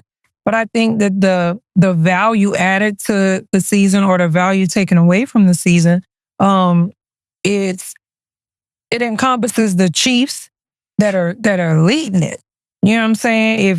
If input equals output, if you don't put nothing into it, right, and you don't see no value in showing up and being there and providing sound training, then they're not going to get anything out of the season. Yeah. So I think that that's kind of where Aaron was going. Maybe, I don't know. That's how I see it. If it's based off of the people, because if you go to 10 different commands, right, during the season, the effectiveness of it may change, right? The structure is the same. We're all doing the same thing, right? But the effectiveness of what we're doing may be different, right? At every single command, because it's conditioned on how much those chiefs are pouring into that actual season and how much they care to show up and pour in and not be hypocrites. Yeah. All right, You return back on investment, but some first years. So here's my question, right? Here's my question, because it's just, you read leadership books? You're asking me? Anybody, everybody. I do. You okay. So do you feel like what made you a better leader? Was it the leadership books you read or the leadership training you got in the Navy? Both. And trial and error. So both made you a better leader? It helped me, yeah. Was either one more impactful than the other? I think they all work together. Yeah, I would say one thing was more impactful than the other. I'm not gonna weigh one more than the other. Like Sis said, like it all goes into the pot.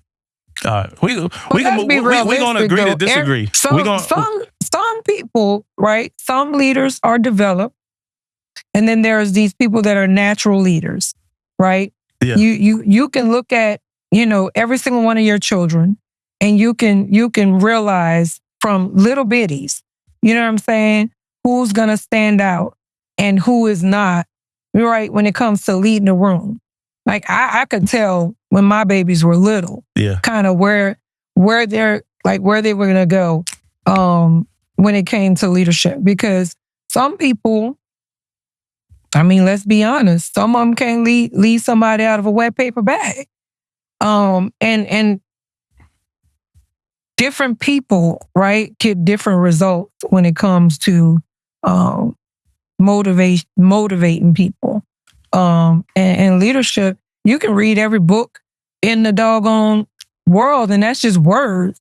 Yeah. If you don't have nothing behind the words, you can't put nothing behind the words you read, then you're just a smart person. I was going to say a different word. Smart dummy? A smart dummy? No, that's actually an oxymoron. You can't be smart and dumb at the same time. I think you can. Aaron's going to agree. Aaron's going to disagree. Like that's his thing. They got people with master's degrees, and it's kind of real stupid. And some of them are elected officials. So here's here's his shit. He had to do that. That had to happen, right? A political shot, a disagree. Yeah, a political shot is facts. You see it. So look, we're going to agree to disagree. I do think that one or two more leadership kind of trainings would help leaders in the military. I don't think. What kind of training you're talking about? So like one of the things they have going on right now is the outward mindset, right? Not everybody has not every command does outward mindset, but I think every command should. I think outward mindset is a really good way of looking at leadership from Arbinger Institute, right? They also have a podcast called Leading Outward. I think leading outward should be a mandatory listen for most leaders, right? So I think that could be used, and it's here now, but I think it could be used in like more widely distributed for people to get different leadership aspects. It was another conversation a few years ago, about probably like 8 years ago, about when they got rid of like leadership school for when you make petty officer and all that, when they got rid of that, like on the ship. When they got rid of that, and they were talking about sending sellers off the ship to get like leadership training from civilians. I don't know that ever came to fruition, but I think it's also a good way of looking at some more leadership things too outside of ELD. Right. I think keep ELD, right? I don't think get rid of nothing we have. I think all of those things. So ELD, like we talked about earlier, right? Because I don't need nobody like killing me later, right? It's something they build building blocks, right? And then they add to those building blocks. But the core concepts of ELD are the same. What I learned the most from ELD was like, honestly, it was about like morals. Right. What I take more from ELD than anything else is the story about morals. And I think like how to hold an effective counseling session is a good thing there. But like in the way like all the Immanuel Kant stuff and all the stuff that ELD teaches is good stuff. But I don't think I think we could use as many more leadership kind of outlets that we can. We should do more, have people go listen to Brene Brown talk a little bit more, have people to go to more symposiums with John C. Maxwell a little bit more, like people out there leading, but also add the military experience too, because you need that, right? When you say all of that, when are we, I mean, I will tell you, I agree that we need to do some extensive leadership development at certain levels, right? But when do we find the time to do that? Tom. I mean, When do we find? Because I'm being realistic here. Operationally, right? It's hard to find time. Now, shore duty, you have a lot more time.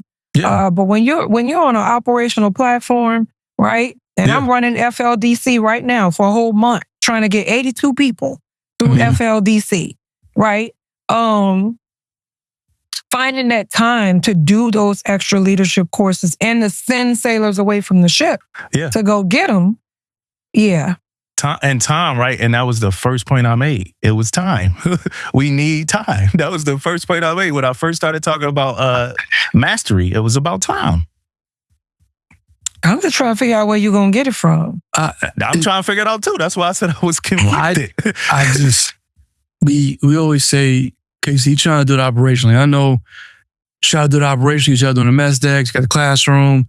You tell people, hey, these sailors, when they're in this class, hands off.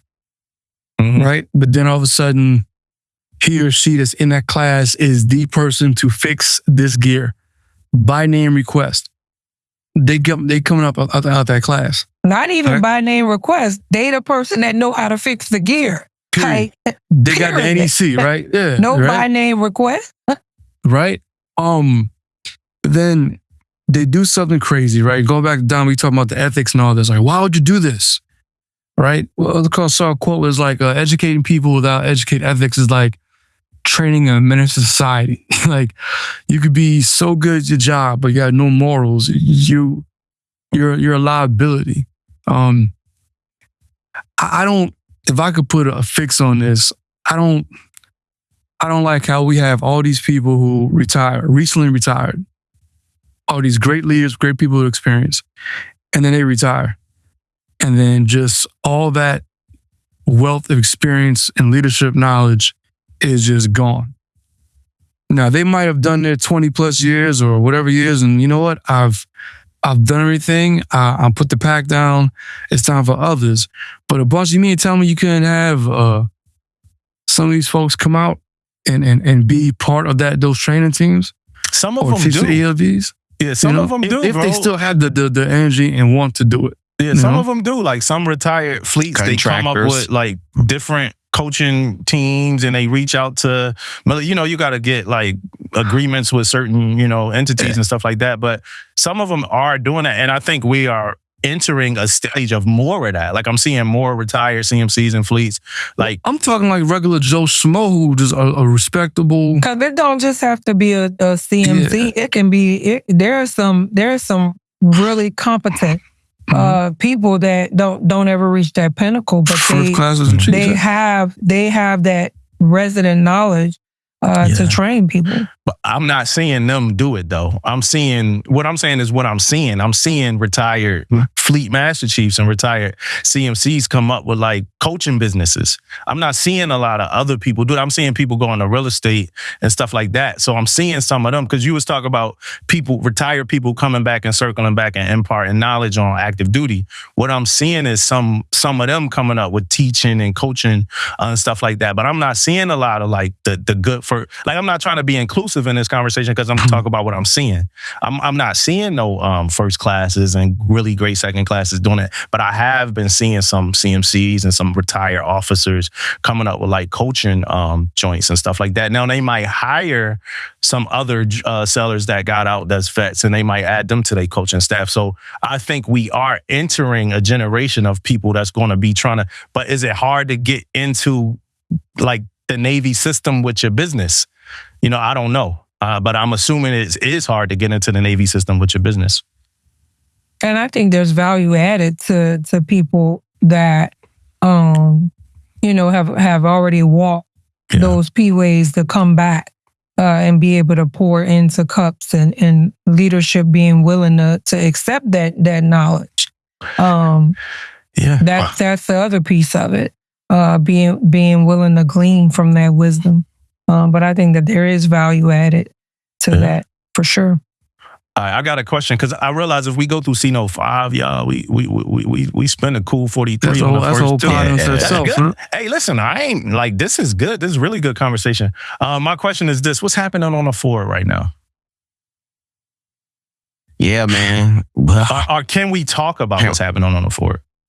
I mean, it's out there, right? I mean, I think it's out there. Yeah, but everything you read ain't necessarily gospel. That's true too. Because there's a lot of false narratives that are floating around, and people are picking up those pails of water and just wasting them all over the place. Mm-hmm. And it's like, you know, being someone that has been on an operational platform and having, you know, things happen, it's disheartening when people don't give all the right data and people have narratives, because I'm sensitive to sailors that are out in the fight, out there living, right? What we're out here using as sound bites. It's a lot going on though, not just on the Ford, but there are a lot of ships out there right now. Yeah. That are getting that work. The Ford just so happened to be, you know, the ship that everybody's focused in on right now. Due to what's going on board. But I don't know for sure every single detail of what's going on out there, but I know that they are probably in some challenging moments right now. I'm gonna kind of deduce that Aaron ain't gonna say nothing about the topic. So no, I am. I got two things. All right, I'm not gonna say nothing about it. I asked what's happening. That's all I have on the topic. Well, they're operational and they're in it. The question of thought that comes to mind when I talk about the Ford and how long they've been out there. The first thing I think about is, what is that phrase, expectation management? What do we expect from, if you're a warship, is going to suck, but how much, right? They're fighting. You're expected. There's a reason why only 1% of the nation enlist in the military, right? Yeah. Because of this. So if you're on a warship and you're in war or you're in conflict, you would expect it. If you fight a casualty on the ship, some things are going to happen. So I always think about when we see a report about, oh my God, this happened and it broke. I'm like, oh, it's a warship. Things break every day. You're going to go through it. Now, the quality of life, yeah, you don't want to turn a blind eye to things, but some things are going to happen. So it's thinking about the perspective, right? The second thing I think about is, why are we still in a situation where a carrier has to be on watch for so long? When we have how many carriers right now that are currently in service? 12, probably 11, 12. Okay. Of the 12, how many of them are in extended or delayed yard periods that are not a midlife reflect? Oh, it was RCOH. Mm-hmm. I love when you ask questions that I don't know the answer for. I just be quiet. But I'm just saying, right? But Yo, just you can answer go the get question, proceedings and all this stuff, right? So we got 12 carriers on rotation. Yeah. Maybe have 3 in the yards, if the yards are actually worth a damn, right? We shouldn't be in a place where you got the Ford run like a box Chevy on fumes or something. You know what I'm saying? Like, that's what it should be. So that's my thought. Like, you know, we see all the news cycle and all this money that goes to DOD or DOW spending, and we talk all this stuff. We talk, what about the damn shipyards? You ever been to BAE in Norfolk? Nah. You know what? BAE Systems in Norfolk? You ever been there? Nah. I'm right next door to him. For real, you about there? Yeah. We used to have fun out there back in the day. That's all I'm going to say, man. Hippie street, man. Listen, man, it boggles my mind about how you got carriers just going through this shit, and you got 12 of these national assets. Only 2 of them doing everything? Yeah. I got a take about shipyards, but I'm going to save it to a couple of years, man. I ain't going to say it right now, especially in this episode, but I got a little take about shipyards, man. Hey, for me in the Ford, man, I went straight to damage control mode, man. That's what I am, man. So I was hearing the 30 hours of firefight, and I was hearing all this stuff, and look, on the outside, man, looking in, if somebody say he was fighting a fire for 30 hours, like, oh shit, 30 hours? How the hell they fight a fire for 30 hours? But now I'm not saying what happened because I don't know. It's all rumors, right? What I would say is a lot of that 30 hours could be an overhauling too, right? You going out there, you looking for other fires, you doing other things, right? So it may not be like actually like firefighting for 30 hours. So sometimes those expectations are crazy. You hear some people talking on there, it's crazy, man. And then on top of that, man, we are human, also, right? When I say that, man, like if people ain't got nowhere to sleep and people, all the little rumors that's going on out there, come on, man, we're going to do something about that, man. I think some of this stuff is getting out of control. What I'm hearing, on some of these news outlets and some of these places is getting a little out of control, man. Like it's like, they make it seem like we don't care about nothing. You know what I'm saying? Like, it's crazy. Yeah. Shout out to the sellers that's affected. You know what I mean? Because my sympathy is always to the operational commands getting their work. Yeah, shout out to the sellers that's affected, man. I thought my little CT take was gonna get me in trouble. Y'all let me know when they. Hey, so a listener, right? This is a question from a listener. He said, what's y'all thoughts on senior leadership that drive their department for self-gain and accomplishments, and how do you tactfully address it? That drive their departments for self-gain and accomplishments. Yeah. And how do you tactfully address it? Oh my God. When I first heard this and I first saw it, Damo, I was thinking, man, I need more context to it, right? I need somebody to, give me a little. The only reason why I say that because, man, some people just want they people to be great. You know what I mean? Like, let's go out here, let's accomplish this, let's go kick some ass, let's be the best we can be. You gonna get some accolades. I probably get some accolades or whatever the case may be, but we trying to win. Right now, I don't know about the personal gains. Like, well, I don't know. Like, I need a little bit more when they say for personal gains, but tactfully trying to address it, man. Like, we in this 2026, man. Yeah, raise your hand and talk about it, man. Yeah, like, yo, chill. It's like, you doing too much. Hey, tactfully. Hey, come on. Hey, dog, you doing too much. I would need context because what are they gaining? Yeah. Because I'm gonna tell you right now, if I have a div or a chief putting themselves in for an impact award and it ain't your end of tour award and you ain't saved no baby from a burning building, like, what does that benefit you? We ain't taking no tests. It benefits your sailors that are out here turning wrenches and in the grind, right, to get those impact awards. So I would just need context of what specifically are they talking about? Because of course, if your department head and your department is winning operationally, they're going to get, you know what I'm saying? They're going to be looked at as a successful leader because their department is achieving. But aside from that, I'm not understanding what they're talking about. Yeah, I think sometimes if we set young sellers in a room with more senior sellers more often and just had conversations like this, it'll give a lot of perspective on both sides. And I think that's sometimes what's missing from questions like this is perspective, right? And that's why when y'all say like, hey, can I get more context and stuff like that, sometimes the more context sometimes is the perspective part. And that might be missing sometimes when people asking these questions.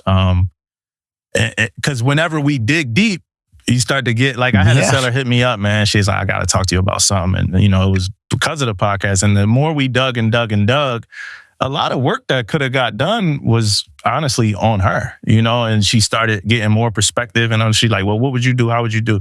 And like Damon said earlier, I'm built a little different. So like, I'm never a victim. I will never call myself a victim of anything, right? So it's like, hey, this is what I would do. This is how I would do it, And then she got like really good ideas and she was able to solve that problem. So I think what probably happened with this one, whoever this is, and shout out to you because we love you guys, but they probably watching something and they might not either. And I'm sure they'll give us more context when they hear this and be like, no, I'm going to tell you what happened, right? And then we come back and talk about it, right? But they probably was watching something that they didn't understand or didn't agree with, and they probably need more context. I don't know what I've seen more chiefs, and this might sound crazy to some younger sailors, but I've seen more chiefs like not take credit for things that they did than the opposite. Like, then actually take credit. I've seen chiefs act like they didn't do shit. Like, and I've seen that more from my lens. It's my lens. You know what I mean? So, what's up, man? Without further context, it sounds to me like you got some leader or leadership that's pushing a group to get qualified and get proficient. And they don't like the push.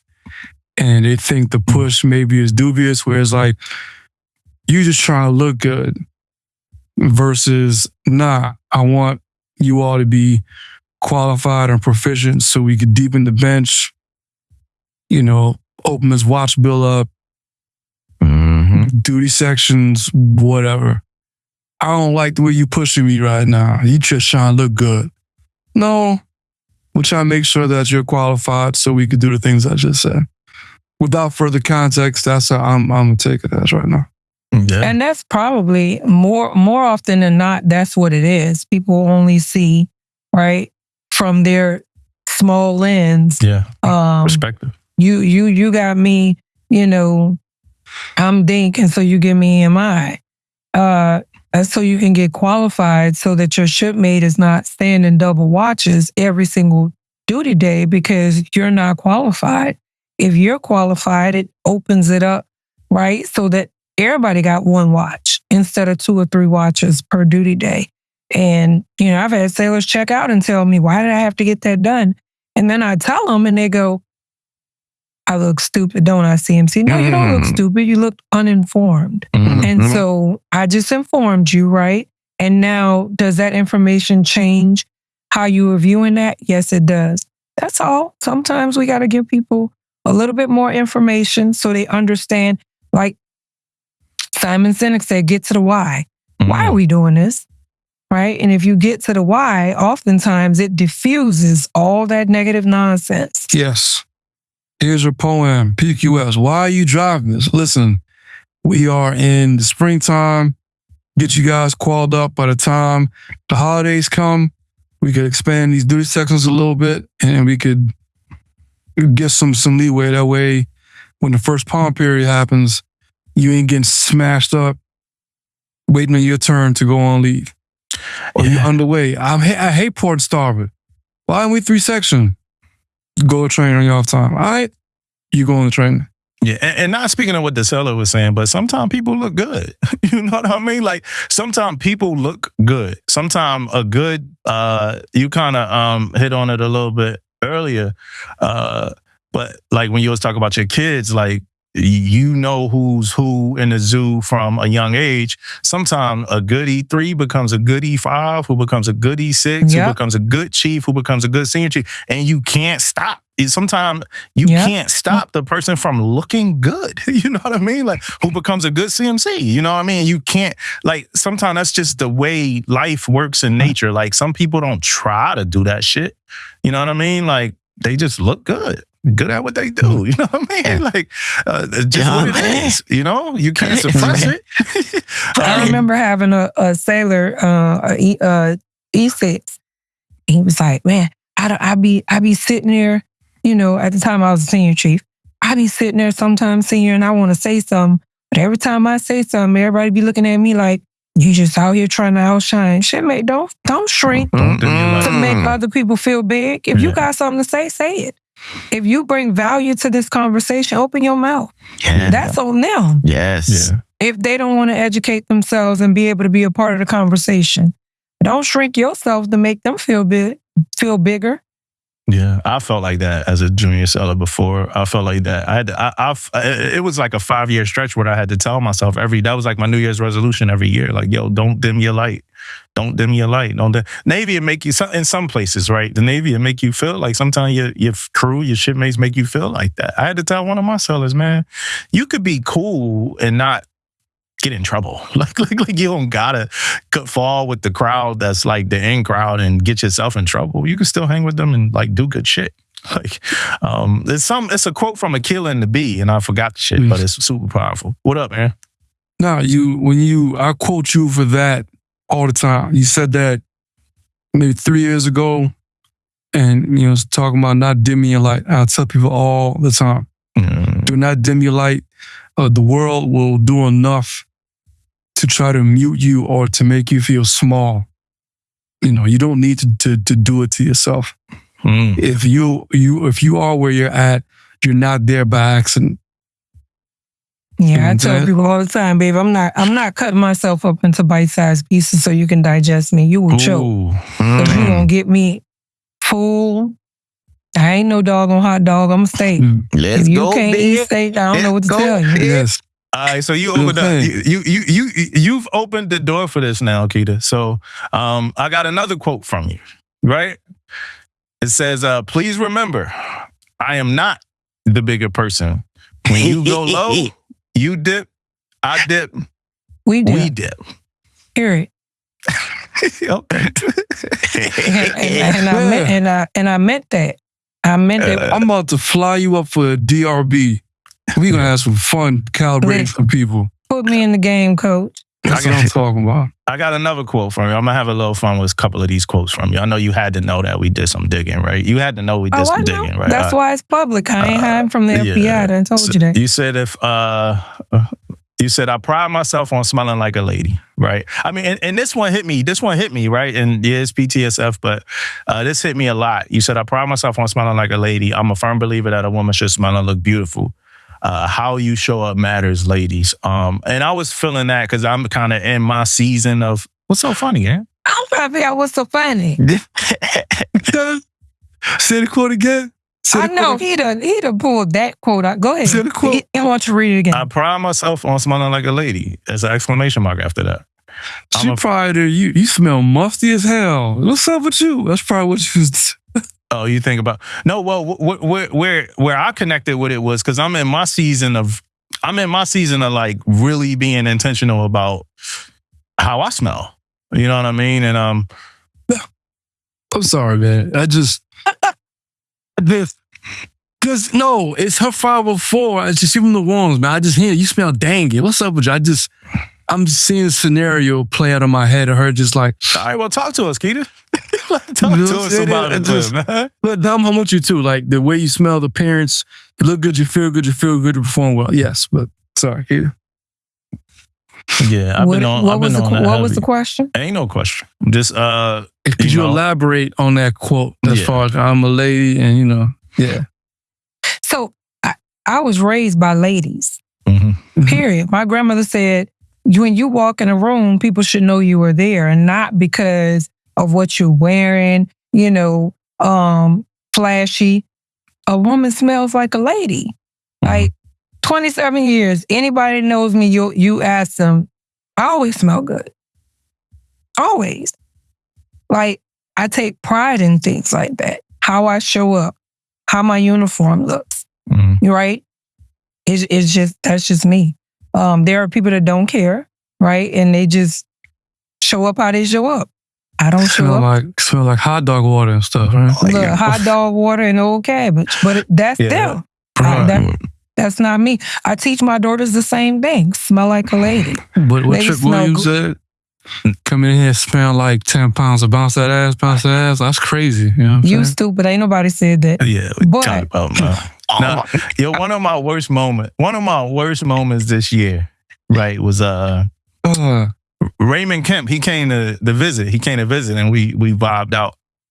And we took a picture together, like on the quarterdeck of my command. And I looked at the picture, man, and my shirt, my T-shirt, right? So I iron my T-shirt every day. I iron my T-shirt every day since this moment. Shaq dunked on it, the bacon neck. Shaq dunked on that joint. It was wrinkled, man. It was wrinkled. It wasn't right, man. And I'm like, this shit ain't. And I'm like, I knew I was going to post it, and I knew he was going to post it.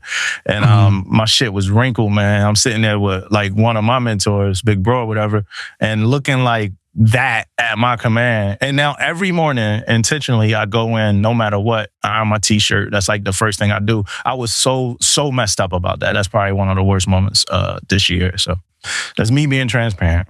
I don't like seeing crazy blouse and straps. I like seeing a tight appearance of blouse and straps on boots. Every time I see people looking crazy with parachutes, man, that's like my one peeve on NWs, man. I hate seeing crazy. It wasn't bacon neck, bro. I just want for the record. For the record, right? It wasn't bacon neck. It just wasn't iron. So the collar was tight. It was nice. It was kept. It just Damo had to correct us. Wait a minute, hold up. It wasn't bacon neck. Let me be clear. It was just a little wrinkle. If I accept your friend request and you proceed to like 57 pictures in 57 seconds, I'm unfriending you immediately. That's weird. Yeah, it is weird. Someone did that. That's that weird. was a true thing. That was true. Oh, man. It freaked me out because I was like, what is happening right now? That's weird. That's the I see you. That's what that is. You can see me with one like. You ain't gotta see me with all right. So if it was like 4 likes on pictures that people like, yo, that's nice. What about that? That's normal. 4 is normal. 57 is... That's a shot. They shooting at you. 57 ain't shooting, man. That's like... That's like 57 is like... 57 is like... I'm gonna find 57 pictures and like them on your page and see if you'll be like, oh, that is right. You're gonna be like, this girl weird. 57, I like you and I want you. And we just, you know... Yeah, there you go. Yeah, I probably would too. Block, report, call the FBI. That person trying to chop you up, put you in their fridge. It says, here's another one. It says, these 72 dry dock steps humbled me. I wasn't thinking I was pulling out like I got some really great ones, but this one, these 72 dry dock steps humbled me this morning. If you know, you know. So that was after my birthday party where I was doing too much. Yeah. And yes, and I went to work that next morning. I was like, Jesus, help. Yes, I was doing too much. Yeah. Now this one, I love it, sis. I love it. And like I said, I look to you for inspiration a lot of times too. You know what I mean? And I'm not, if I say that, I mean that. You know what I mean? So all the purple stuff, all that. Like now, mind you, purple, that's my pen color when I use it. I'm not going to decorate that in purple, but like it's just the personality and the pride and the you got confidence. Like you exude it. You know what I mean? And so this, I'm gonna read a little bit of a post that you posted. It says, "I'm not a perfect leader. I don't claim to be, but I'm a firm believer that people don't care how much you know until they know how much you care." And you said this. You said care shows up in the condition of your spaces, the tone of your voice, the follow through on small promises, the pride you take in your corner of the ship. Culture is built in the details. Morale is shaped by energy. Leadership is felt long before it's quoted. And if I can control anything, it's the energy I bring and the pride I take in my spaces. Simple, yes. Small, maybe. Impactful, absolutely. Right? Absolutely. Poster. I hope that's a poster somewhere. No, it was from my CMC corner. I have like a little small there you go. Okay. Corner where I post things, and I was actually decorating it. And my sailors were like, because we got boards all over the ship and people just post, put a little sticky thing. They don't put no pride into it. And so when the sailors saw it, they immediately noticed it and was like, oh, and it was before I even put CMC's corner on there. They was like, oh, that's CMC's little thing she gonna start posting things on. But I mean, again, love is in the details, right? Yeah. And again, I take pride in every single thing I do. Pick a thing, right? If you're talking to my mom, you're talking to my CO, my CO told me the other day, I spent my whole Sunday on the ship chopping E5 evals. And he was like, CMC, why you spend all day here on this ship chopping these evals? And I said, well, sir, I made chief with 3 E5 evals. I never forget. I only had 2 first-class evals. I picked up chief first time up. Those evals matter. Yeah. Right? They matter. And so I'm like, sir, these evals, while everybody else just right? This stuff matters. It's going to be impactful for these sailors. So he was like, you gave up your Sunday. I said, no, I led, sir. I ain't give up nothing. And I remember somebody had to chop my evals, right, for me to make chief first time up. They had to put some care into those details. And so for me, too easy. Yeah. Yeah. Can I ask this a question real quick, man? Yeah. I don't call them strays no more because they don't sound, I don't know, with the times. But like on my family, Thanksgiving, holidays, sometimes we were taking strays, meaning, hey, anybody who was not going home for the holidays or whatever, hey, come Thanksgiving, come for Christmas, and come eat. Did you invite, or do you still invite if you did, sailors over or certain folks over to eat? So before I became a CMC, yes. Now that I'm a CMC, this past holiday, me and my skipper spent Thanksgiving and Christmas on the ship. I was there for 2-3 hours on Thanksgiving and Christmas, serving them. I made a couple cakes and brought with me.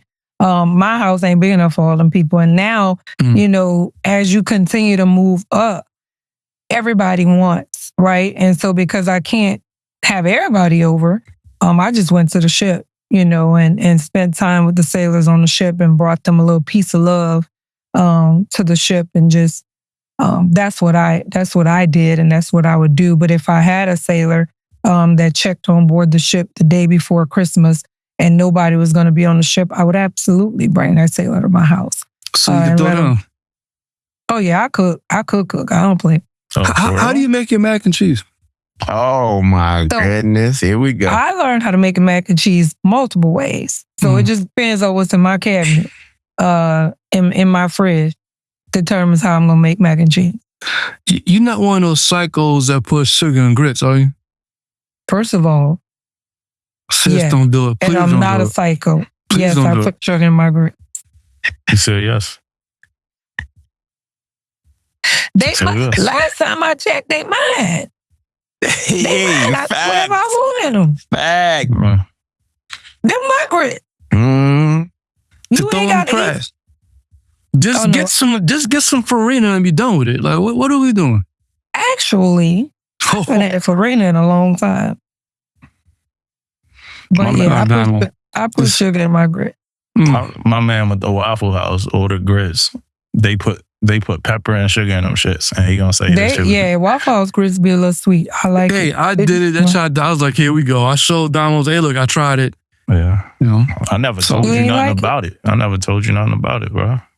I said rice. I never said nothing about grits. I said grits. Damon said grits. Damon said he put everything in that shit. Like you put sugar in rice? Hell yeah. Yeah, I put a little tap of that in there. Sugar and butter. It's amazing. Yeah, I put everything in my grits though, man. I put the bacon in there. I put the sausage in there. Damon said he put peanut butter, jelly, salt, pepper, and the eggs in there. I didn't know. That is disgusting.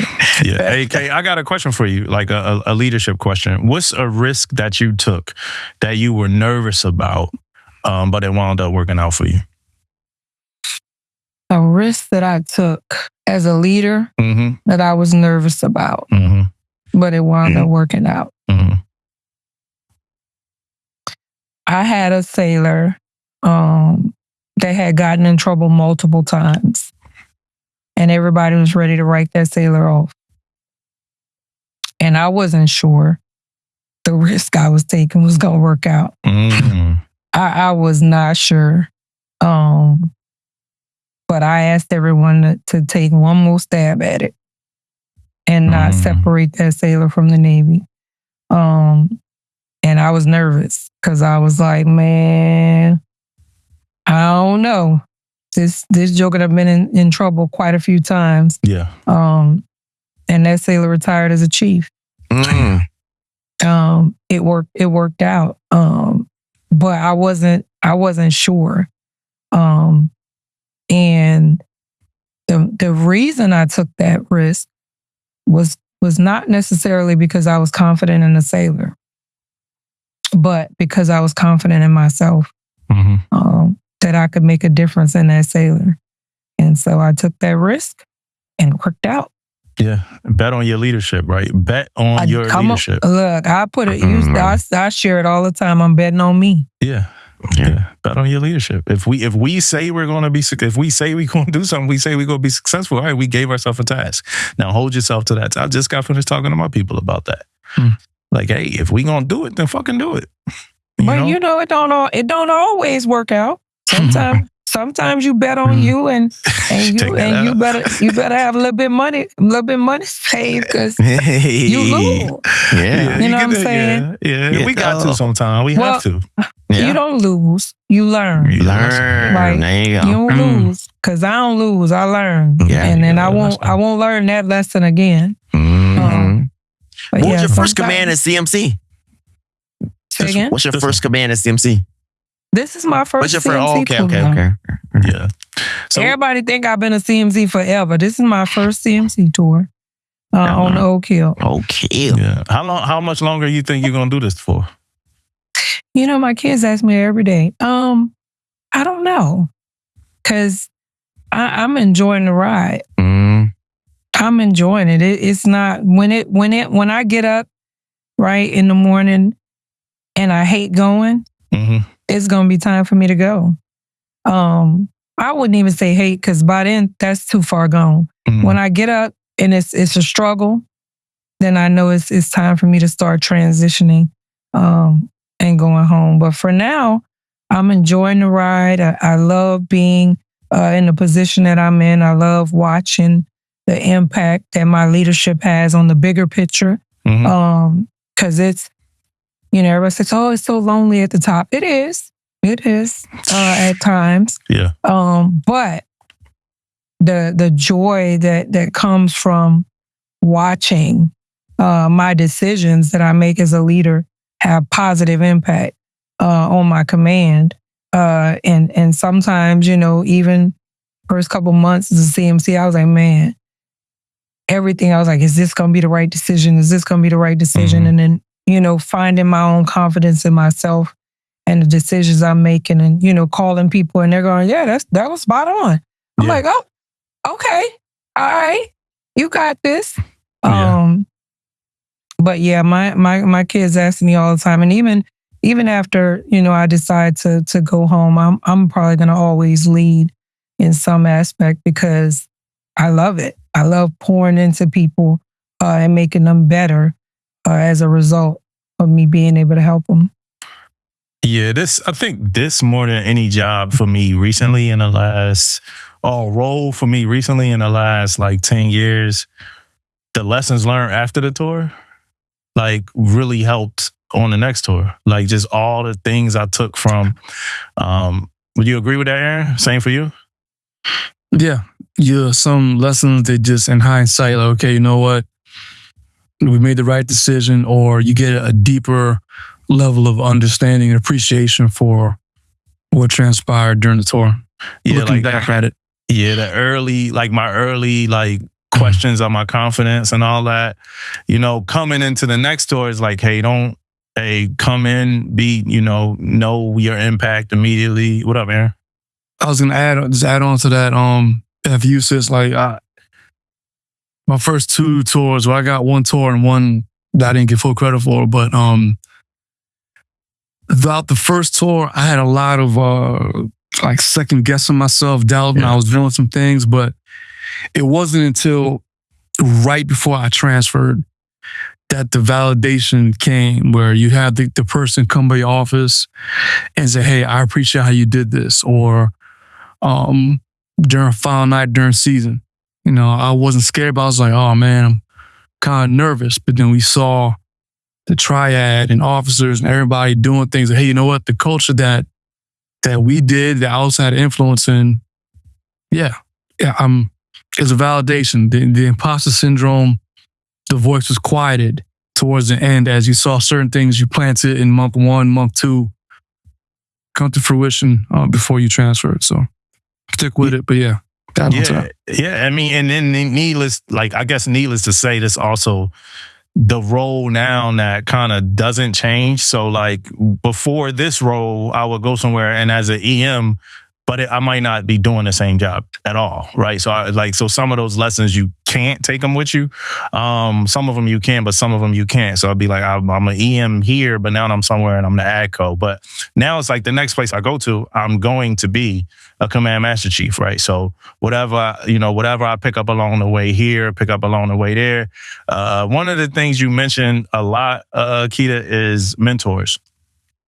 Right, and how important is it for you to maintain? And we about to wrap. We got to argue for a little bit about the Oscars after this, but we about to wrap. But how important is it for you to? We probably not gonna argue because I was right. But how important? This man will not give sinners a Michael B. Jordan. I love Sinners. I love Sinners. I'm probably gonna go watch it tonight. I love Sinners. So good. I love the movie. I just didn't think it was the best picture of the year. But we're going to talk about that in a second. How important is it for you to like stay connected with those mentors? I believe that no man or woman is an island.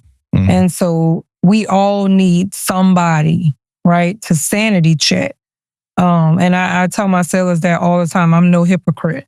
I have a mentor. I have a couple mentors, actually. I have people that I can call, right, for different circumstances and different situations. And I know their guidance is going to be sound because I've watched them do it. And so I know that they're going to give me good advice.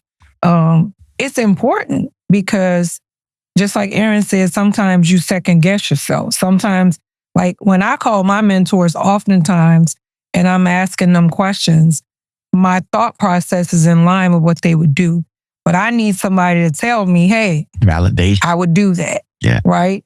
Mm-hmm. Or, hey, I would do that, but I would tweak this. Because if you do this, you're going to get this result. And I don't always, I believe that I'm a fantastic leader. I will say that out loud because I believe that. Mm-hmm. But I don't know what I don't know. And so by this being my first tour as a CMC, I got leadership down pat.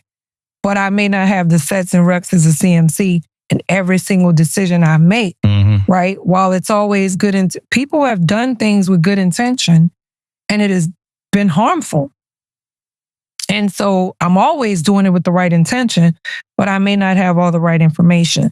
And so mentorship is important for me as a CMC and as a person to sanity check some stuff and make sure, hey, you're on the right path, or no, you way off.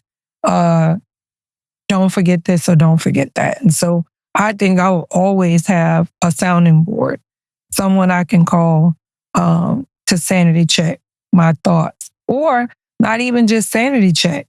I might have a hard day, right? And I need somebody to reset my rudder because I'm feeling, right, deflated by something. Every single decision you make, a sailor ain't gonna win. Sometimes you got to take some L's, right? It pains me as a CMC to send sailors home. Well, yeah. Whereas you'll see other people that be like, yeah, they got to go. Because I feel like, dang, did I do everything? Did we pour everything into this cup before, you know what I'm saying? We emptied it out. And so sometimes I got to call and be like, man, I had to make a tough decision, or I had to make a, tough judgment call for the captain today. And that pained me to have to do that. But that was the right thing to do, right? And I need my mentor to say, hey, sometimes, right, every day the sun ain't gonna shine. Some days it's gonna rain. It's okay. Yeah. So mentorship provides me more than just sanity checking my work. But it pours into me as a person to have people that say, hey, you did a good job. Right? Or tomorrow you live to fight another day. Yeah. Chin up, chest out. Get back out there. So I think that everybody needs that. And people that believe that they have arrived. My granny used to tell me, if you're ripe, you're rotten. Mm-hmm. When something becomes ripe, it starts to rot because it can't grow no more. Yeah, no. And so I don't ever want to get to the point where I feel like I don't need nobody to pour into me, because that's when it's time for me to go home. Mm-hmm. Yeah, you think about your legacy a lot, or no? All the time, the time. What you want your legacy to be? Ultimately, you know, whether it's my children, whether it's my sailors, whether it's my friends, whether it's my mom, whether it's, you know, any person in my circle of influence, I want them to know, I want it to be a lasting thought that she gave us the best of her. Yeah. Right? She gave us the best she had. I don't cut no corners.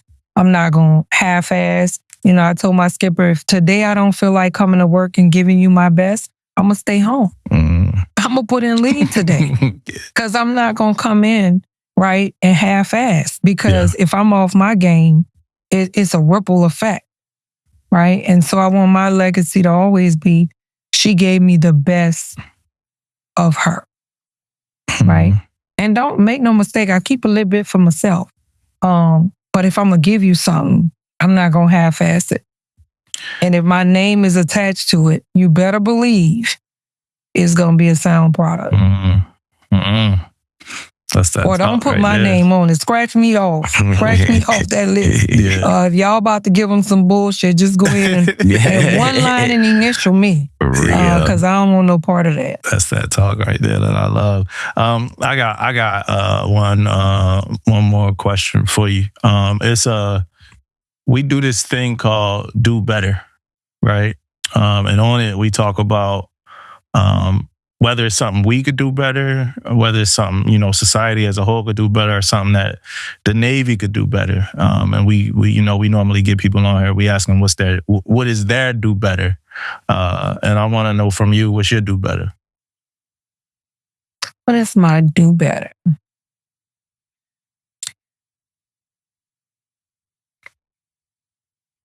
Mine is from a parenting perspective. I mean, I think I do leadership soundly. But when it comes to me as a mother, I think I could do better with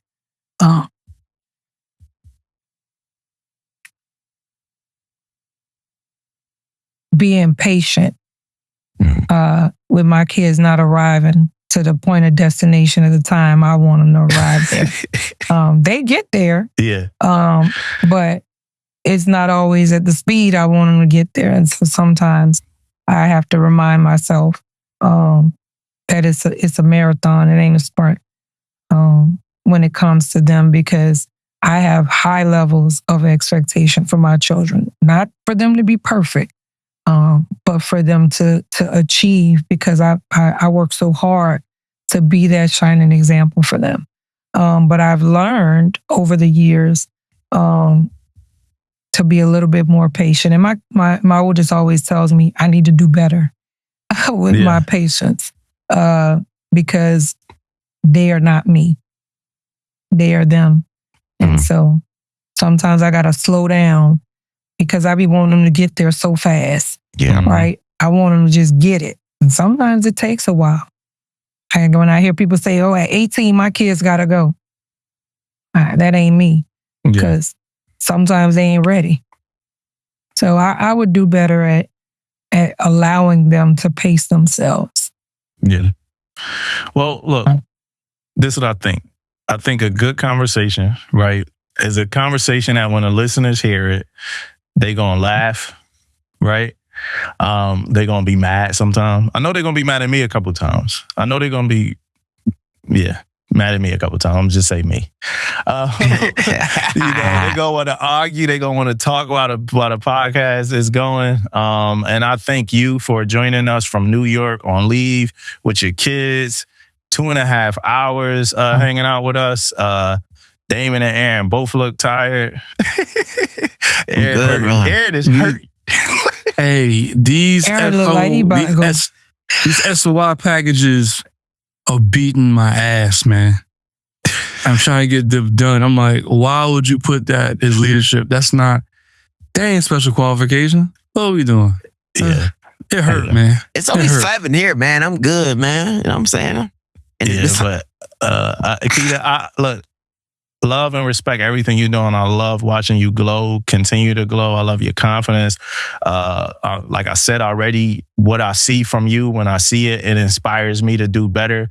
I got to figure out my cork board. It's just literally, I was laughing when you was talking about it because it's literally a fucking cork board and I just like pin shit on it. Like it don't say CMC's corner and nothing. So, you know, I'm going to get that up. I'm going to get my game up and I'm going to take a picture when I do it. I do something else. I got like a whiteboard and my sellers come put quotes on the board and all that. I love that. But hey, just keep doing you, keep inspiring, keep glowing, keep up the confidence, keep leading the way you're leading. We appreciate, respect you, and we open up our podcast to you anytime you want to come and join us, and we can have some fun. Absolutely. Anytime y'all want to invite me, I make time. I want to appreciate it too, man. A couple of things. One, for 27 years like me. And the other one, you know, class of 98, man, we always got to represent, man. You know. Period. Yeah. Appreciate you, girl. Thank you. Now we gonna stay on for a little bit, but you could go enjoy yourself. We gotta talk a little bit about the Oscars. I got to put one thing for sis. I love seeing and hearing people from New Orleans like represent and be out there. I know my accent has been gone for years, but yeah, I like it when New Orleans people are out there representing. It's a different level of resilience that people from New Orleans have. So from the boot. So yeah, I'm rooting for you. I'm glad I got to be in your presence, get some knowledge from you, and yeah, see you at a parade or something. Listen, you guys are super dope. This was super fun. The twins are knocking on the door like you told us an hour. It's been 2 hours and 30 minutes. I don't know if y'all can hear them. They keep tapping on the door. But that's what they're going to start doing here in a minute. But yes, I would love to join you all again someday in the near future. I appreciate you giving me the opportunity to come and share from my truth, because that's all I can share from. And I respect you all as well and what you're doing. I actually had the kids watching some of y'all clips earlier because they wanted to know who you're going to be talking to, what they're going to be talking about. So they were laughing at some of the clips we were strolling through. But appreciate you guys giving people an opportunity to come and share, because knowledge is power. And, right, people need to see transparency. People need to see us being human. And I think a lot of times people are afraid to just be real, right? Their authentic self, unapologetically. So I appreciate all the people I get to see come on this platform and just chop it up with y'all and keep it real. This is valuable. I know my sailors were like, you want me on a podcast? And everybody knew which podcast it was. I didn't even tell them. I didn't even tell them it was y'all. But they knew which podcast it was going to be. And so that just means y'all out here doing things. Shout out to the OKL. We love y'all. And OKL loves y'all. Hey, what's up? Give me something, man. Keep doing big things. And hopefully you guys keep this podcast going even after you chuck your deuces. Oh, most definitely. You still allow people to come and have a platform where they can share and speak freely. Even though, we had to... Yeah, you can't say everything. We can't say everything. Yeah, all right. No, I'm joking. I ain't quite with you. All right, y'all. Well, y'all go chop it up about the Oscars. I'm about to go be... I'm about to lay it down. Them cheering mama again. All right, see you later. Bye. All right, let's talk Oscars, bros. Real quick. Writing, original screenplay, right? And I'm only doing winners, right? And this is coming off the conversation from Damon that said not bad for a horror movie. And we talked about it. We had a conversation about it. And I'll fully explain my thoughts about it. And I'm not going to get too deep. And me and Damon talked about this earlier in the week too. My issue was never with Sinners. I love Sinners. I thought it's a fun movie. I thought it was great. My issue was with people that don't normally follow things like the Oscars or movies from the standpoint of art. and they were fully engaged in this Oscar season because Sinners was there, and they don't know enough about the Academy or movies that normally win or the movies that they're looking for, and that horror movies are not really ever kind of celebrated at the Oscars. Not that they don't deserve to be, right? I think if we were going to celebrate a horror, The Conjuring should have got some, a lot of nods back when The Conjuring came out, but horrors are just not typically celebrated. So I am happy, and I'm celebrating the fact that group of people could shut up now. Just shut the fuck up now. And let's get back to regularly scheduled programming. So when the Oscars started, there was a lot of buzz about Tiana Taylor, whom I love as well. I love Tiana Taylor, one of her biggest fans and supporters. But as I didn't think she deserved a nomination for her role in One Battle After Another. I didn't even think she deserved a nomination. But she got one. Right. I thought Regina Hall deserved a nomination from that movie, or Chase Infinity deserved a nomination from that movie. I just didn't think Tiana did, as much as I love Tiana. But Amy Madigan from the movie Weapons was also nominated, and I thought that Amy Madigan should win. So the first award of the night was Best Supporting Actress in the movie, and I'm talking to my wife, and I normally, so the Oscars is like my Super Bowl. Right. So I normally guess all the winners. So I said, I don't know if they're going to give it to Tiana or not, but Amy Madigan deserves this award. When they announced Amy Madigan, I was happy. I was like, all right, the bullshit stops tonight. Right? That's what I said. When I saw that Amy Madigan won that award, and she deserved it more than anybody, because I think her role in Weapons is iconic. Right. I think she played an iconic role. And when they gave her that award, and it might have been the best role of the year, man or woman. But when they gave her that, and I think Michael Bees is a close contender. You could argue that one. I knew that. I was like, all right, we're going to get it right. So Sinners won for original screenplay, in which I didn't see the rest of the movies, but I'm going to say that I think it should have.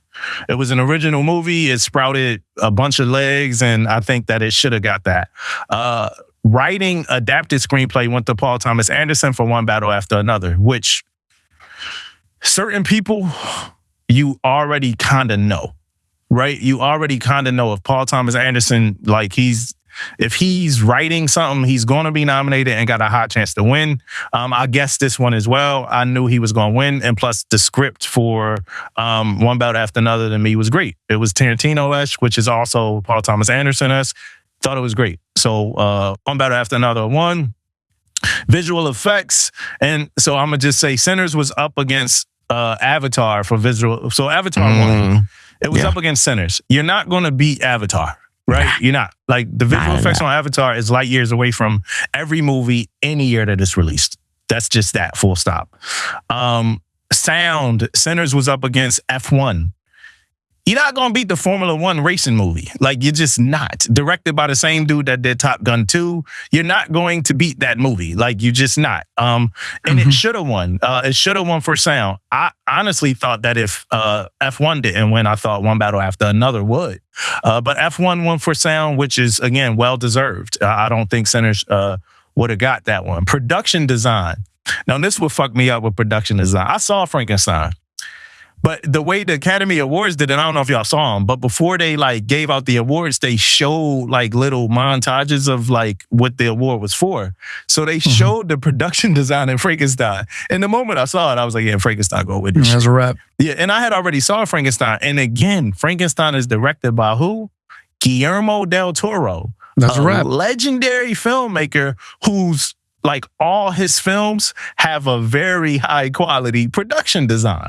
He's a master at production design. That is his, not niche, but that is his claim to fame. Yeah, that's his thing. I'm not as deep into it as you, obviously, but yeah, I know you tell me Pans with Labyrinth. That's Guillermo, right? That's Guillermo. The Shape of Water. That's Guillermo, right? The Hobbit series. So he's going to win that. So no surprise there, right? And again, they the craft awards that Sinners was up for. almost thought that Sinners had a chance to win original song until I realized that the K-pop Demon Hunter song was nominated. And it's a wrap. You're not going to win against the K-pop Demon song, right? My daughter is still playing that every day. Original score went to Sinners, and it should have, right? The only movie in this group I didn't see is Hamnet, but One Battle After Another, the score was great. Frankenstein, I don't remember the score. Begonia, I definitely remember the score because it was out of place to me for the movie. Sinners deserved to win original score, and it did. Makeup. Hey, Damo. Can you, because I just don't know this. What you mean by score? What's that? Score is the music that's playing throughout the movie. Like, so if it's like a suspenseful scene, it's like that type of shit. It's just setting the scene. Yeah, I got you. Add to that. I gotta get to these packages. I wanted to ask you one question. I know you have it in order about Sean Penn. Yeah. Yeah, he irked me with that. I was gonna get there. Let me get there. It ain't gonna be that long. I ain't gonna run through everything. Let me get there. Makeup Frankenstein. Come on. Like Guillermo del Toro, Frankenstein, right? Yeah. They said 400 hours of makeup for the dude. I'm skipping. Film editing. From the moment I saw One Battle After Another, I knew it was going to win the editing award. There was no way it wouldn't win that editing award, right? So film editing went to Andy Jurgensen for One Battle After Another, and it should have. Like, that was the best edited film of the year. I thought F1 was a close second if it would have been up against it. Skipping. So best director, Paul Thomas Anderson, One Battle After Another, right? Ryan Coogler made a good movie. I don't think it was directed better than PTA's, right? Costume design, Frankenstein. Again, Sinners was nominated for that. Ruthie Carter. She did great, but the costumes in Frankenstein was a bit better. Cinematography, Sinners won. And as I went to school for cinematography, and I remember when this award was going up, I told Angelina, I think Sinners was going to win this one. And Sinners won. They won for cinematography, as they should have. Casting is One Battle After Another. People were trying to argue that Sinners should win casting. What do y'all think? Nah, not casting. Well, they made the new category for ensemble cast, correct? No, this is casting. This is a new category, best casting. Yeah, but I'm saying maybe what I'm trying to say is maybe people who thought Sinners should win for that, and maybe they should think about the other award for ensemble cast. Yeah, that's like, more of a better argument. Argument. I mean, what movie had the best cast? One Battle After Another one. Look at all the freaking people in that movie. I mean, that's Sean Penn, Guillermo del Toro, and Leonardo DiCaprio on the same film. That's it. You mean Benicio? Oh, who I said? Guillermo. Yeah. Benicio, Penn, Leo, and Regina. Like Regina. Alone. Yeah. I mean, heavy hitters. Competitive. If you want to have a more valid argument, then go to that category than the one you just referenced. And some people argue like, well, some of them wasn't casted. Like Leo didn't audition. Like, no, motherfucker. Michael B. Jordan ain't audition. Like that's not what casting means. That's not what casting means. Ryan's going to be like, yo, I'm just my guy. Yeah. In every movie. Ryan gonna be like, I'm your guy. I carried your ass to an Oscar. Like I got thoughts about Michael B. I love Michael B. Jordan, but I got thoughts about his acting. Amy Madigan won for Weapons, which I love. I said I like Michael B. Jordan. Not gonna go Best Actress. Best Actor in a Supporting Role was Sean Penn. All right, here we are. Sean Penn. Check. You don't like that? Talk to me. He killed that, man. He killed it. I will say I'm tainted in my opinion. I'm biased. And it has nothing to do, full transparency, with his performance. It's just, they say that some movies are Oscar bait movies. Yeah. I feel some actors and actresses, they hop in a movie, I think the Academy times, they just throw them nominations. I'm not saying Sean Penn did not do his thing in the movie. I'm just saying me as a personal thing. I think he's one of those guys to love because of his body of work and the roles he picks. Yeah, but why are you making that point about this movie? Yeah, this movie, he killed I'm it. just saying him. Yeah. So I'm gonna make my point. Like Delroy Lindo, I was rooting for him because he's Delroy Lindo. Sean Penn already had 2 Oscars. This is his 3rd one. So I was rooting for Delroy Lindo. Yeah. And I like Benicio on one battle after another, but probably because I liked his character, right? Sean Penn, he made you hate his character, right? And then like he didn't walk normal. He didn't move his face normal. Like his whole, like it fully embodied a role. Like I just don't see. I'm not arguing with you. I'm not arguing with you right now. I'm rocking, but everything I'm rocking with. Yeah, he did his thing. I'm just saying as a person, man, you again? Yeah. Like, I mean, that's what happens when you put Beast in, you know. I looked at the promo for the new Leo movie that's directed by Martin Scorsese and starring Jennifer Lawrence. I said, hey, this is going to be the best movie of the year, whatever year it comes out. Man. She annoying me, man. Actor in the leading role is Michael B. Jordan. Let me hit the applause for that.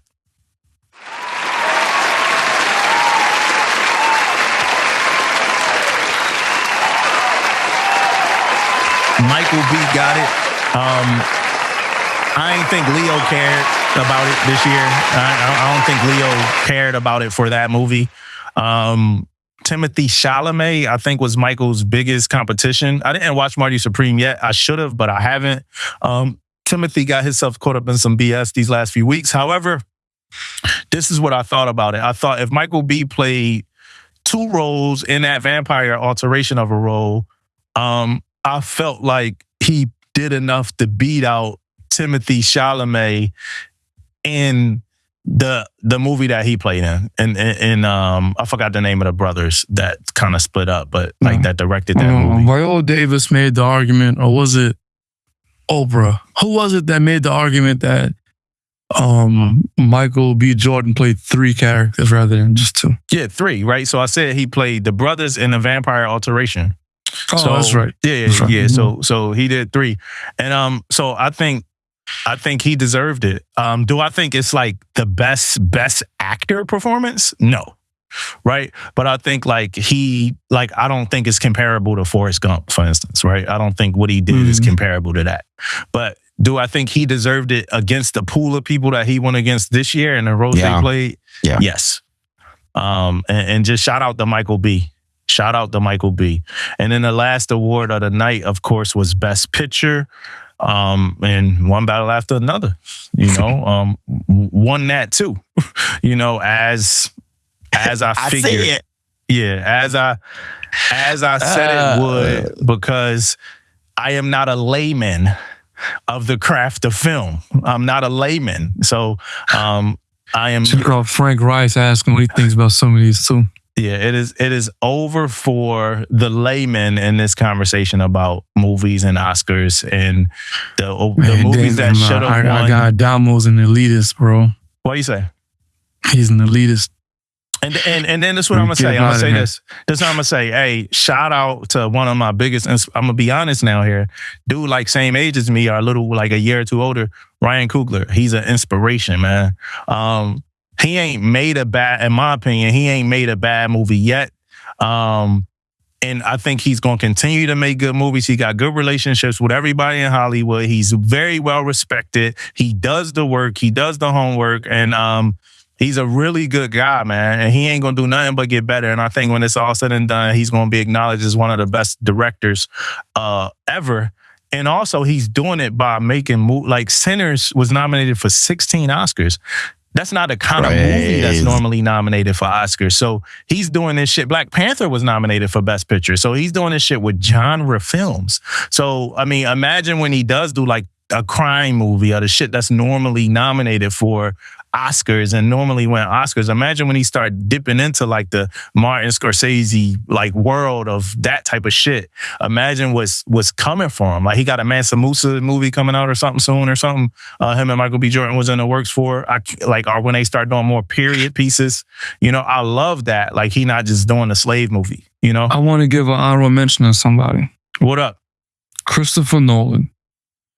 I want to give him a honorable mention for just when there was reports that there was some industry, I won't say backdoor negotiations, or there's some friction or hate towards sinners. You know, some people like, y'all's too loud, but he platformed the movie, different screenings.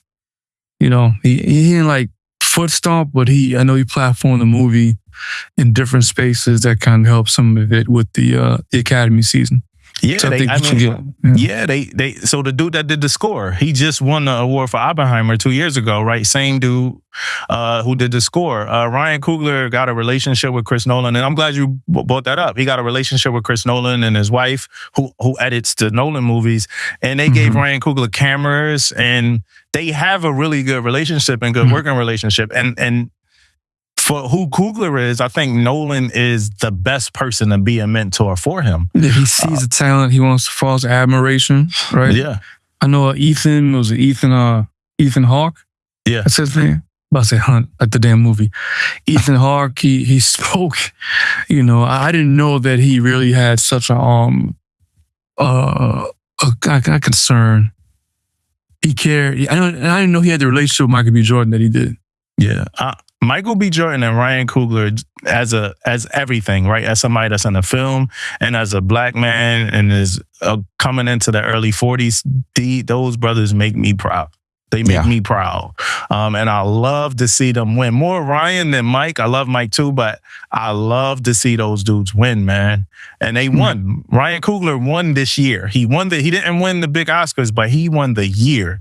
A box office, a beast in the box office, the most awarded movie of the year, respect from his cast, everything. He got Delroy Lindo back into the main stage, they man. are family now. They are like legit family now. The way Yeah, but that's it, y'all. I know it's getting late, y'all. We all tired, ready to go to sleep. Coming up on a 3-hour episode, man. But bros, peace.